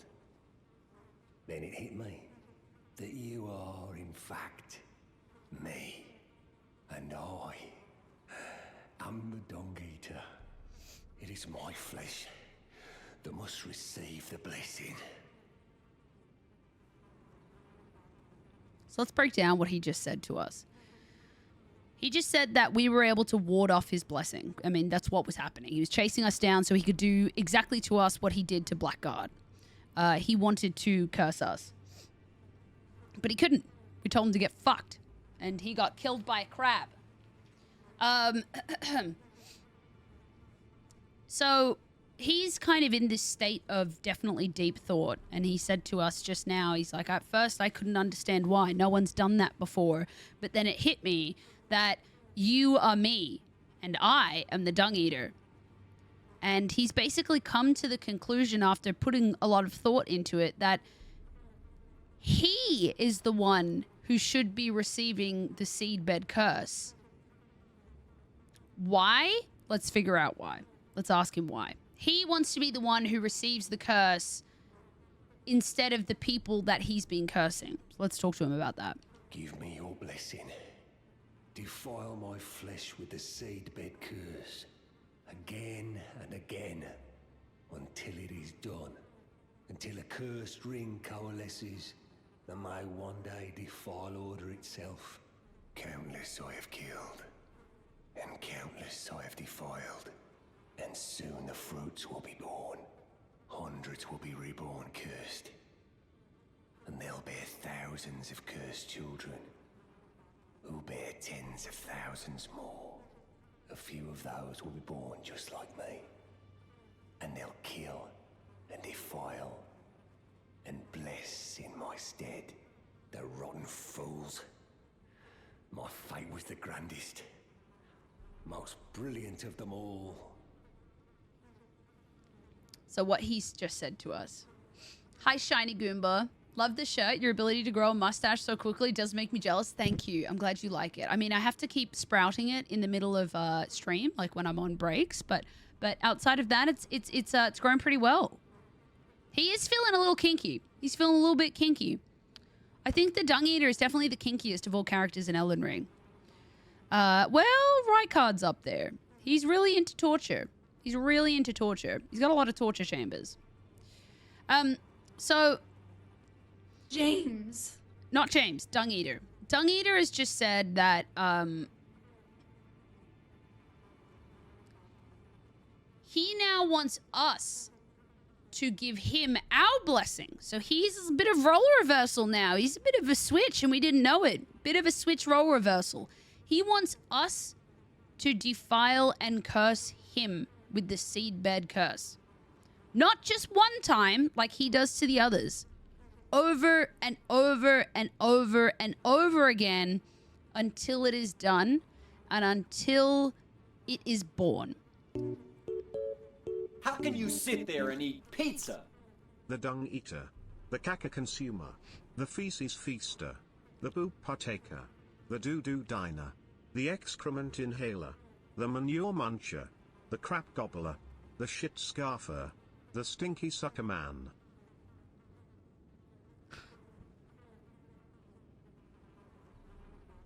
God fucking damn it.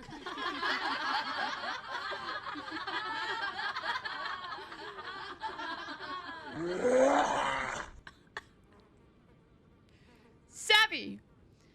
Did you come up with that yourself, Savvy? Was that all you? Thanks to the 100 bits. Thank you. Because his God commands it? God, not really, but kind of. He is on a quest. So he wants to be the one who's now being defiled. Now it's probably a good time to start talking about what it is that he's representing and what it is that he's doing and why he is implanting the Seedbed Curse and why it is that he's made himself look to be like the Omen. Well, he is a big fanboy of the Omen. He's an Omen fanboy. He is to the Omen, no, not entirely, but he's kind of like what fear is to those who live in death. He is to the Omen or those who are of the Crucible, more so just the Omen. So that's why his armor is fashioned in such a way that it looks like Omen's skin who have been excised. And the curse that he's talking about is he's talking about cursed Omen blood. So he is a bit of he's not just an Omen fanboy. He wants to be an Omen. He wants to be an Omen. He wants the cursed blood. He's trying to create more cursed blood and people who are cursed in such a way as well. My guess is because he kind of believes that there's nothing wrong with the Omen. There are some people who think that the Omen are disgusting and not proper in the way that the Golden Order is, and there are some like him who revel in what it is to be an Omen, even though he's not an Omen. He wishes he was, but he's not. He's a tarnished like us. Yes, exactly. Time particles. That's good. He's righteously indignant for the plight of the Omen under the Golden Order. Precisely.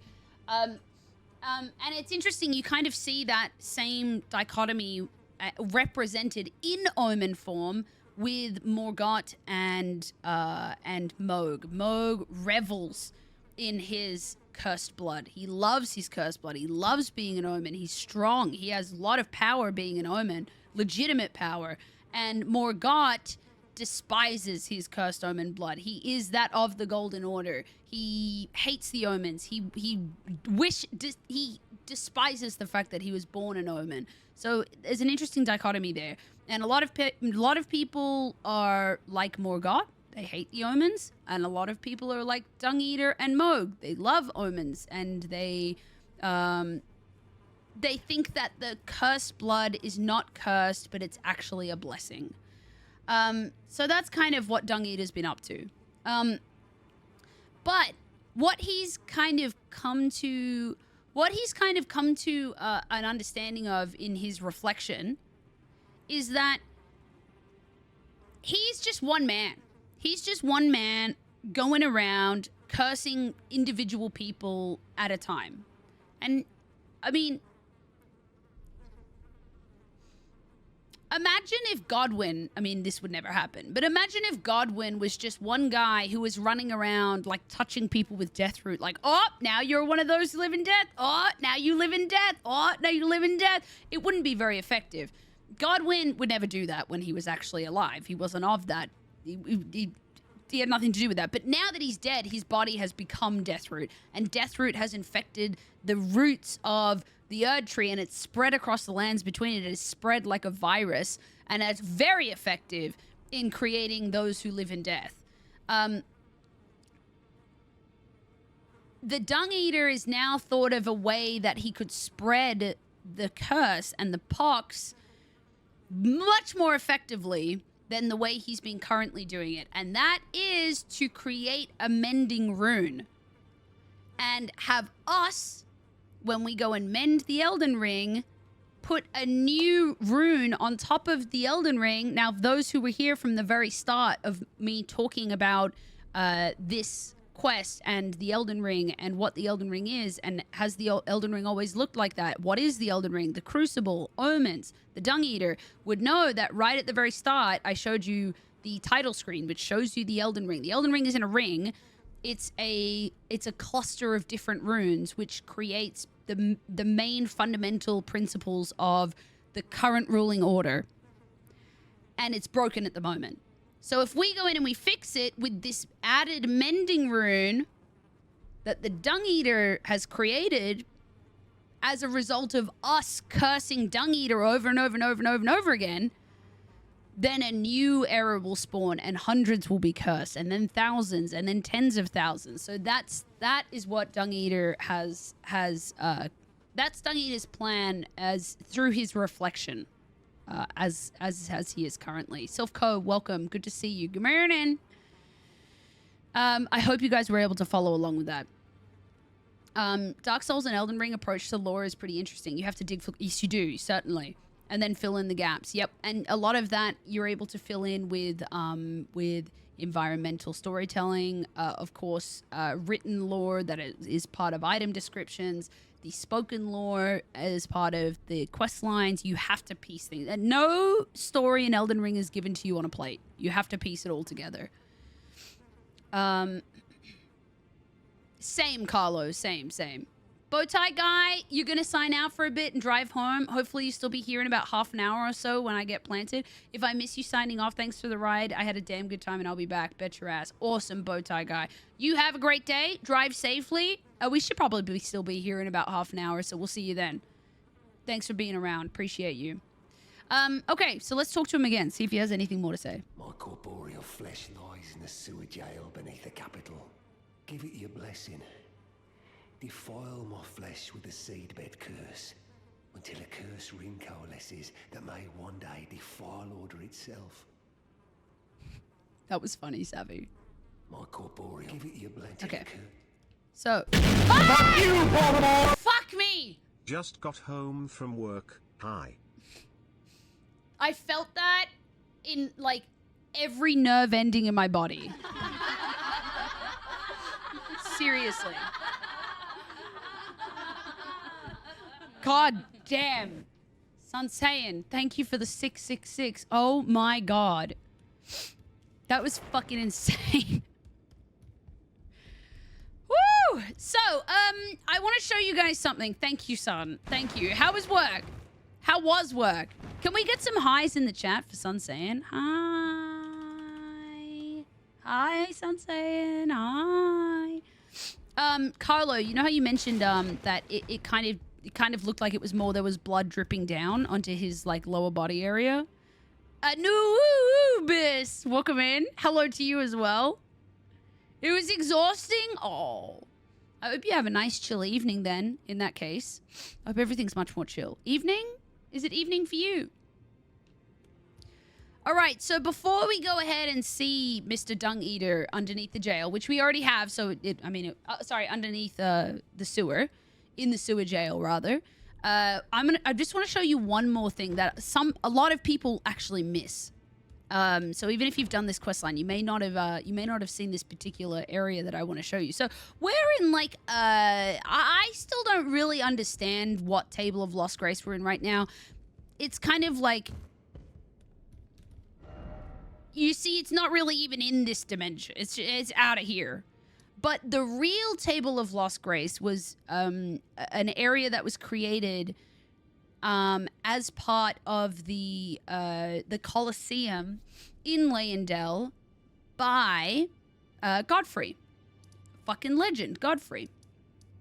So the real Table of Lost Grace is actually here in the Royal Colosseum. So let's go to it. Well, let's go to it. I think this is the closest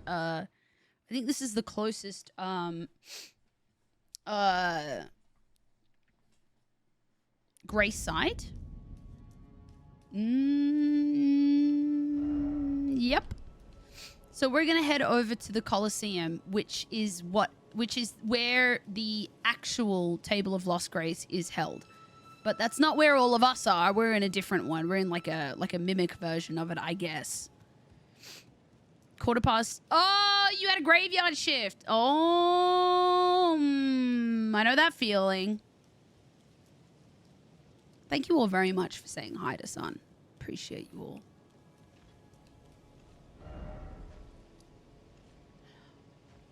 Oh, I might have gotten that wrong.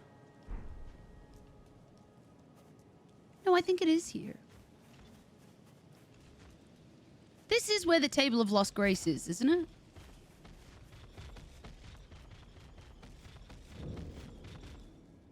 No.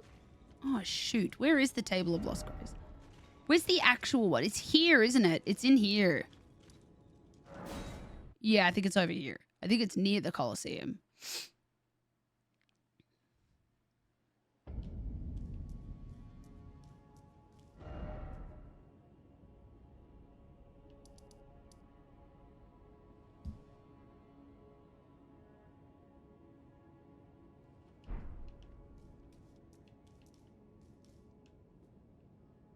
It's in there. That's where it is. Ah!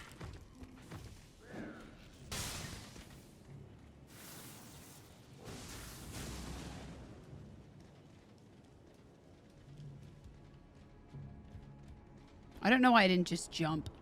I should have just jumped. Oh no, I'm fucked. Am I? Oh yes, most certainly. Oh, no, no, yes, no, no, yes, no, oh, no, yes, yes, yes, no, yes. Oh, pro gaming.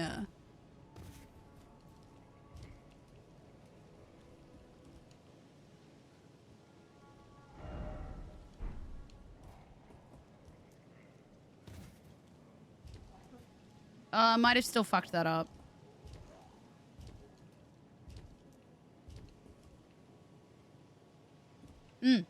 Indeed. Indeed, I fucked that up. Hold on a sec. It's a tricky area to get into.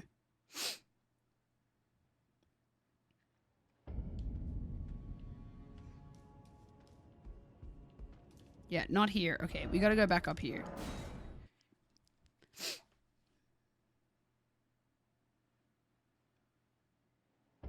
How many people in the chat have done a graveyard shift? How many people in here have worked a job that was considered a graveyard shift.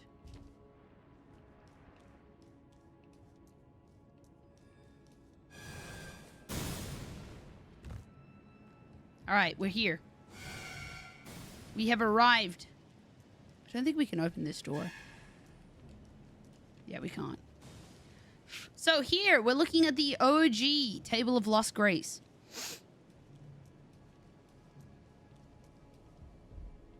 So this area here won't really...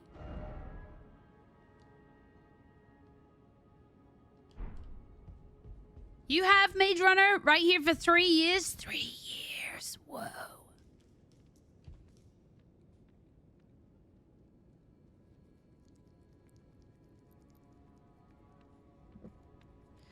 This is the entrance, but how do I get up?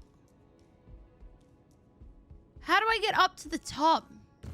And my brain. Oh, I remember. I think I have to go down. Okay. I think I have to go down. I think I have to go down the tree roots.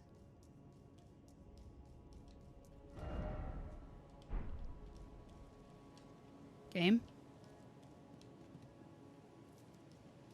Yep. No?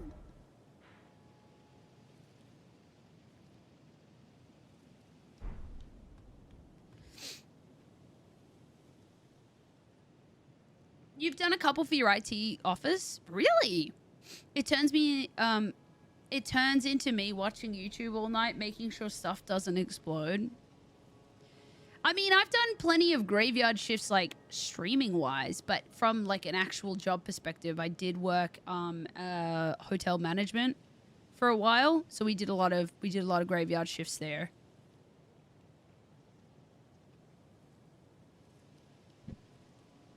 Which sucked as well, because I had to drive an hour and a half home after every graveyard shift at, like, 4 in the morning. It was horrible. Through mountains. It was horrible. Horrible. Scariest driving of my life. You took a temp job at a bottling facility when you got done at college. Hours of just standing, watching bottles go by on a conveyor belt. Thrilling work. Oh my god. So you kind of had to do like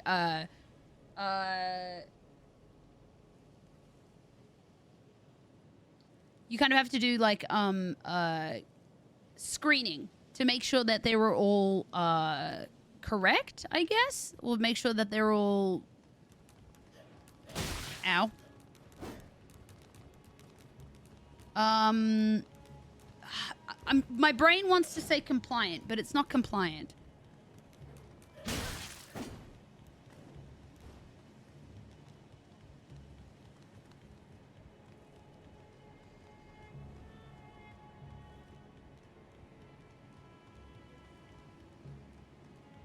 Ah!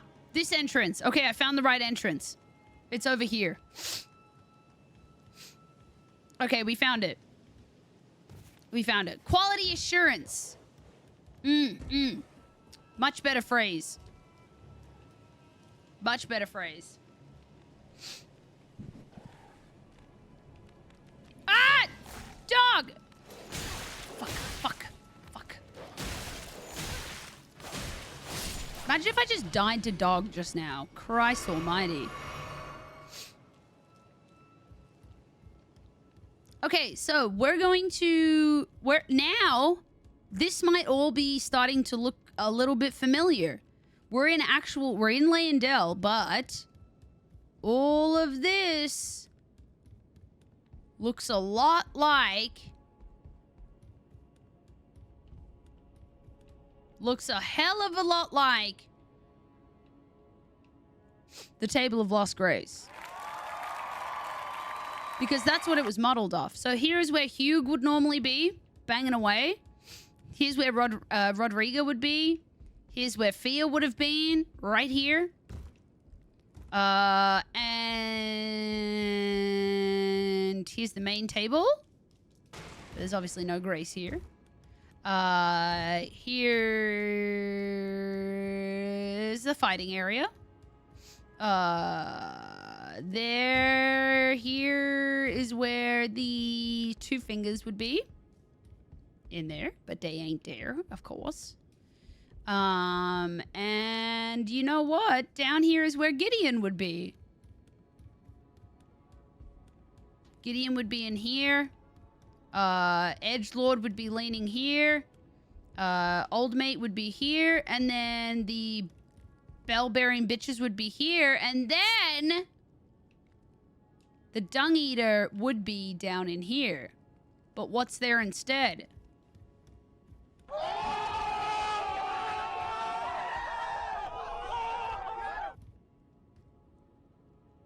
Someone who appears to have been defiled. So that was the example I wanted to show you as well, Carlo, where they make it very clear the area at which the defilement would happen. Let's see what item we have here. Seedbed Curse!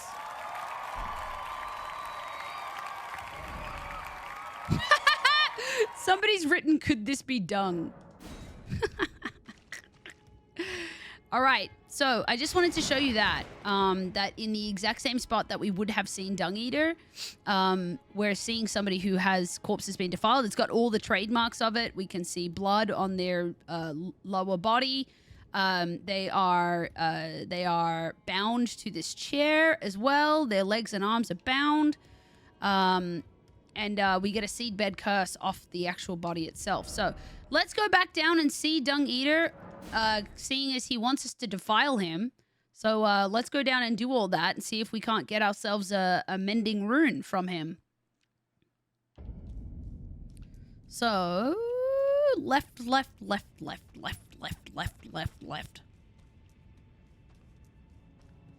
I think there's a couple of other Seedbed Curses that I need. I don't think it's just 3. I think I have 3 right now. I'm fair sure it's like 5 times or something. But, maybe I need to find more. I can't quite remember where the other ones are.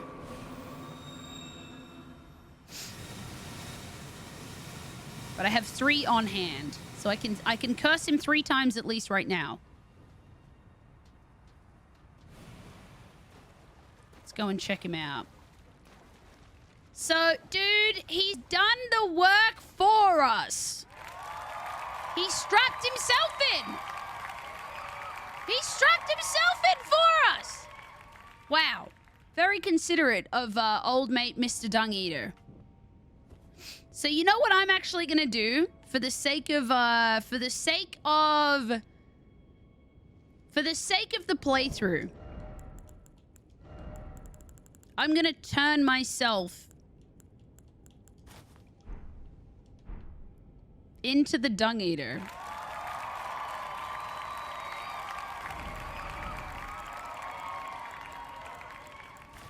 And he's literally about to get a taste of his own medicine.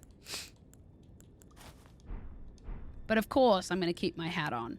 You can leave your hat on.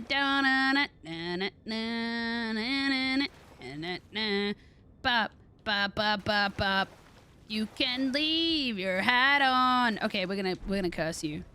Yeah, literally get strapped in, cunt, because you're about to get fucked. All right, let's talk to him.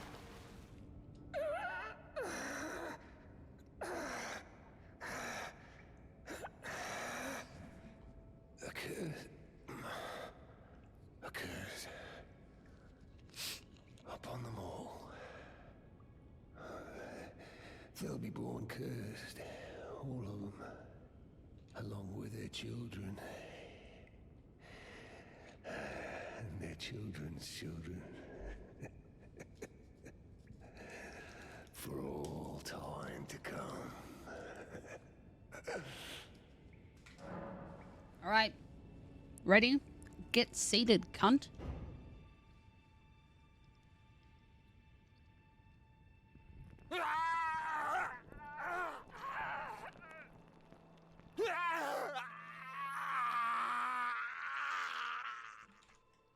Guess what?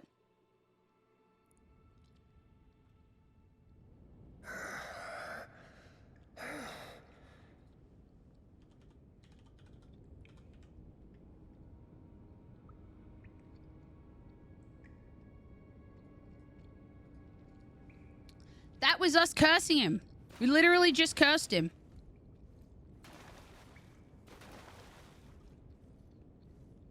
Let's do it again.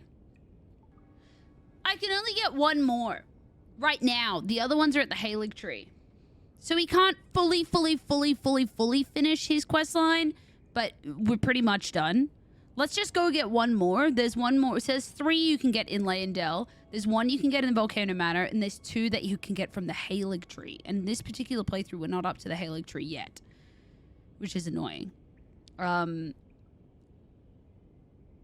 So we can't get there yet.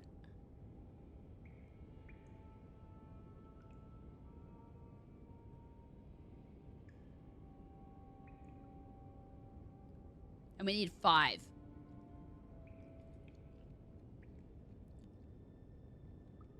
Did it bug out? Oh, no, it hasn't bugged out. No. Tenchi wants a mustache ride. That's such a... I don't even get it, really. Kind of. All right. So we need to go and get... There is one at Volcano Manor. We need to go. Temple of Iglay. Gift sub to Cumpster.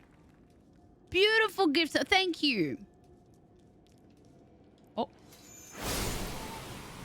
Beautiful, Savvy. All right. We have another Seedbed Curse. As you can see, this human has also been bound to a chair. Also has all the hallmarks of what you would normally see with somebody who has been defiled. We got a Seedbed Curse. Yay! Dumpany!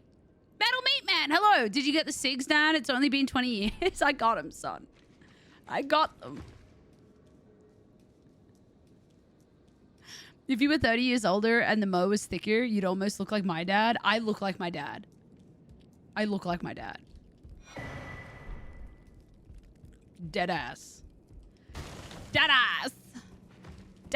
I look like my dad. Deadass. I hate that I made that sound. Deadass. Obsidian. Thank you for that gift sub to Companion. Hello again. Welcome. I don't want to buy shit from you. You charge too much, you cockhead. Okay, so let's head back real quick. We'll go over to Mr. Dung Eater. Let's curse him again. We cannot actually entirely finish this quest line. I didn't realize that 2 of the Seedbed Curses are at the Erd Tree, and I'm just, like, as you can see, I'm not ready to go up there yet. So we'll just finish this off and pretend. We'll just pretend that he drops, because that's what he would do. And that's what he will do. He will eventually drop a Mending Rune. And that's it. That's the end of his quest line. He dies, and we get his Mending Rune. Oh.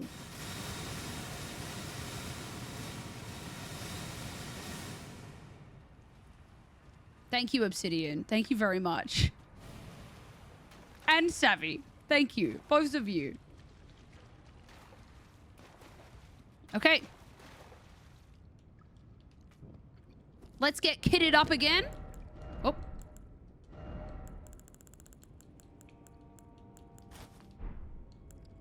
If we're going to defile, we have to do it in the right attire, okay? We defile in the right attire, chat. You ready?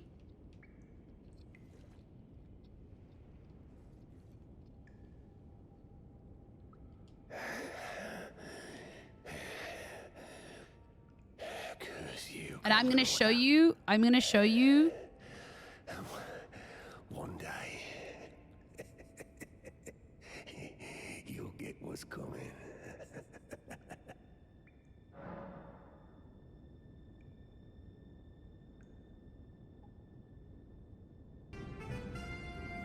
Can you believe that the Dung Eater turns into Indiana Jones?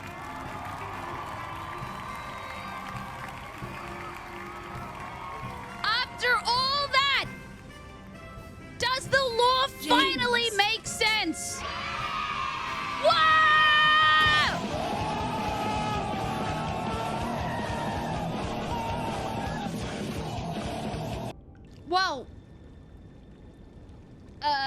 ladies, gents, and jelly babies, that was the end of the, I mean, it's not quite the end, of course, because he's not, he's still talking shit. I needed to give him one more Seedbed Curse, and basically he would go, and he would die, and in his chair would be a floating rune, which is, what rune's his called? It's a Mending rune of...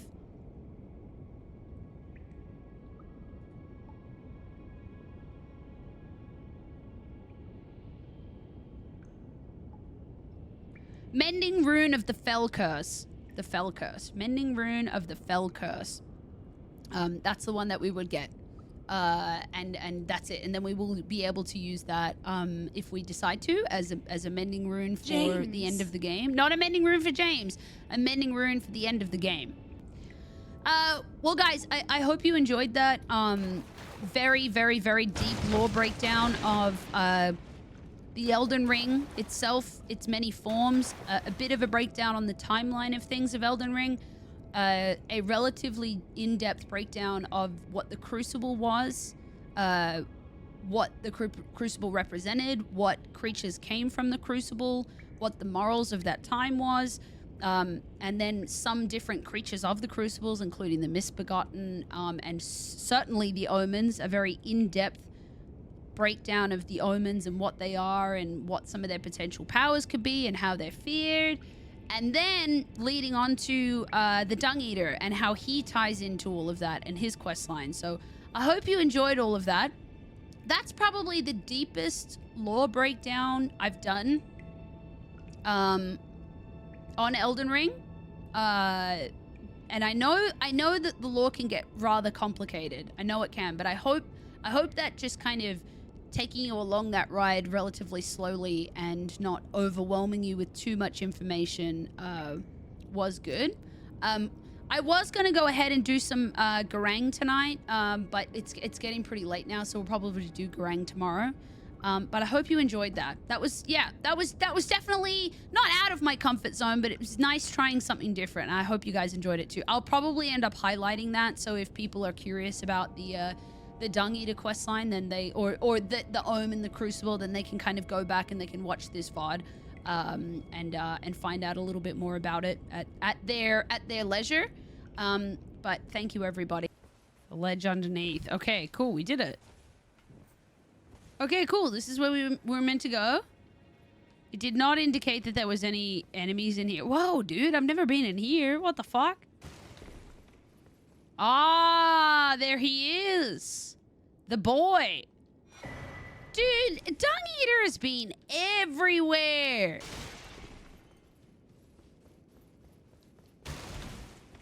Dung Eater really is the I've been everywhere, man. I've been everywhere. That's him. That is Dung Eater. That's his song. He wrote it. There's another seabed. Yeah. There's 2 at the Erd Tree. There's 1 at Volcano Manor. There's 2 in Landell. And there's 1 somewhere else.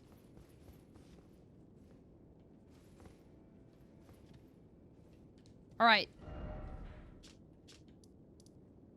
Back down to Mr. Dung Eater. Da da da da da da da da. I'm not gonna do any Dung Eater lore stuff today because we've already done that.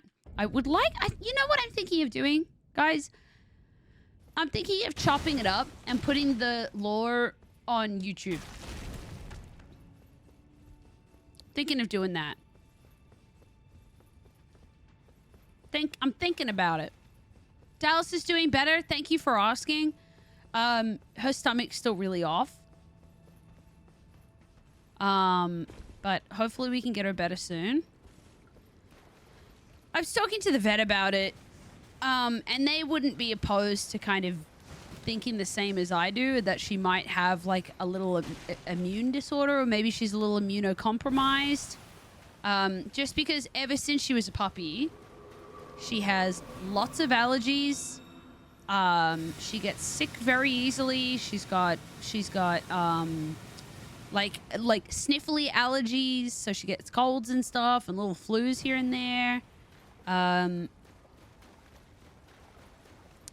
And I feel like if there is something around, Dallas will catch it. So maybe she's a little immunocompromised, or maybe she's just got a really sensitive stomach. But yeah, she's still got whatever it is that's upsetting her, unfortunately. But I talked to the vet about it, and they just think keep letting it pass for now. Yeah! Exclamation mark hug Dallas. Thank you, Poondog. I'll let her know. She's still very sprightly. She's fine, but she's sick, you know. But I just, you know, I do my best to encourage her when she is sick, that she's doing a good thing. And she hates having diarrhea. I mean, fair. All of us would hate it. But, like, she looks so upset once she's done it, or once she is in the middle of doing it. She looks so ashamed and so sad and uncomfortable. So I'm always like, good girl, Dallas, good job. Doing a good job, baby. I like sit there while she's pooing, and I'm like, good girl, Dal, you're doing a great job. It would look so weird from afar. Like, Dallas taking water shits, and me next to her going, good job, you're doing great.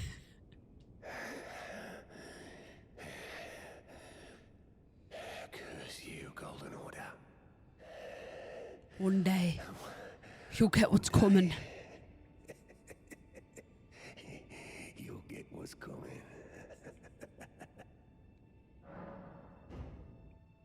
I think this is the last one. It is.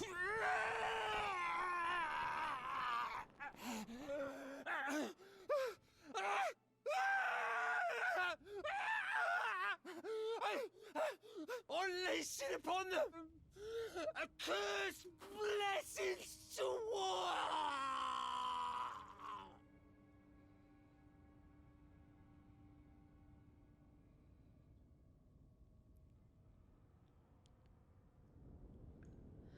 And there you have it.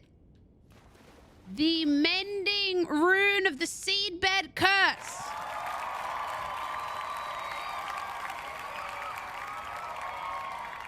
Has been fully formed. I know that we did the Dung Eater questline a long time ago. I might even splice this one in there with the old one. So if I am, hello YouTube. Hi YouTube. But there it is. There's your Mending Rune of the Seedbed Curse. I quite like that it doesn't matter which direction you're in. It'll always face the camera. You can't beat it. You can't beat it. You can't beat it. You can't beat it. You can't beat it. You can't beat it. He actually has one of the prettiest rings of all the mending runes, rather. I feel like the Seedbed curse, the pox, actually looks really pretty against the rune itself. The other ones just look rather normal, I guess. If we go to key items, where are the mending runes? Well, I mean, the mending rune of death is pretty sick as well. We haven't gotten Gold Mask's one. We're about to go and get it though. But yeah, it just looks really cool, doesn't it? Anyway, gimme, mine. Mending Rune of the Fell Curse. That's what it's called. Let's read it.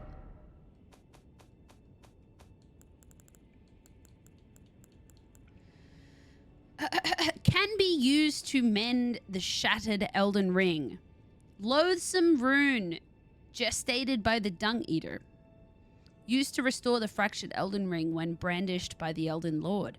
The reviled curse will last eternally, and the world's children, grandchildren, and every generation hence will be its pustules. If order is defiled entirely, defilement is defilement no more. And for every curse, a cursed blessing. There you go. That's Dung Eater.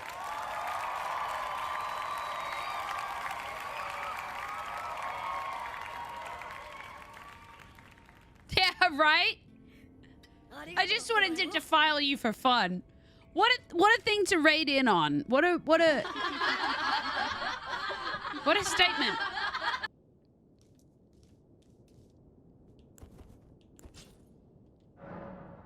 So let's start off with the ones I haven't done. So I have not done the Fell Curse, which is the Dung Eater ending. Hi, Sadie. Nice to see you. I haven't done these before.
The fallen leaves tell a story.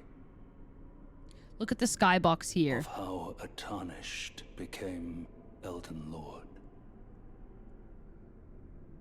In our home, across the fog, the lands between.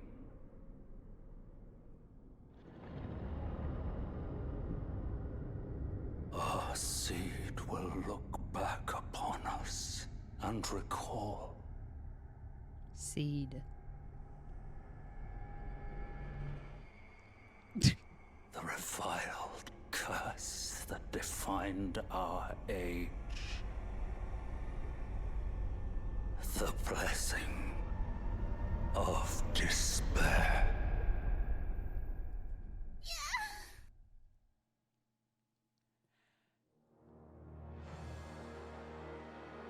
A pox to them all. A pox to them all. What is really interesting is in that ending, they use the exact same skybox there as you do when you're inside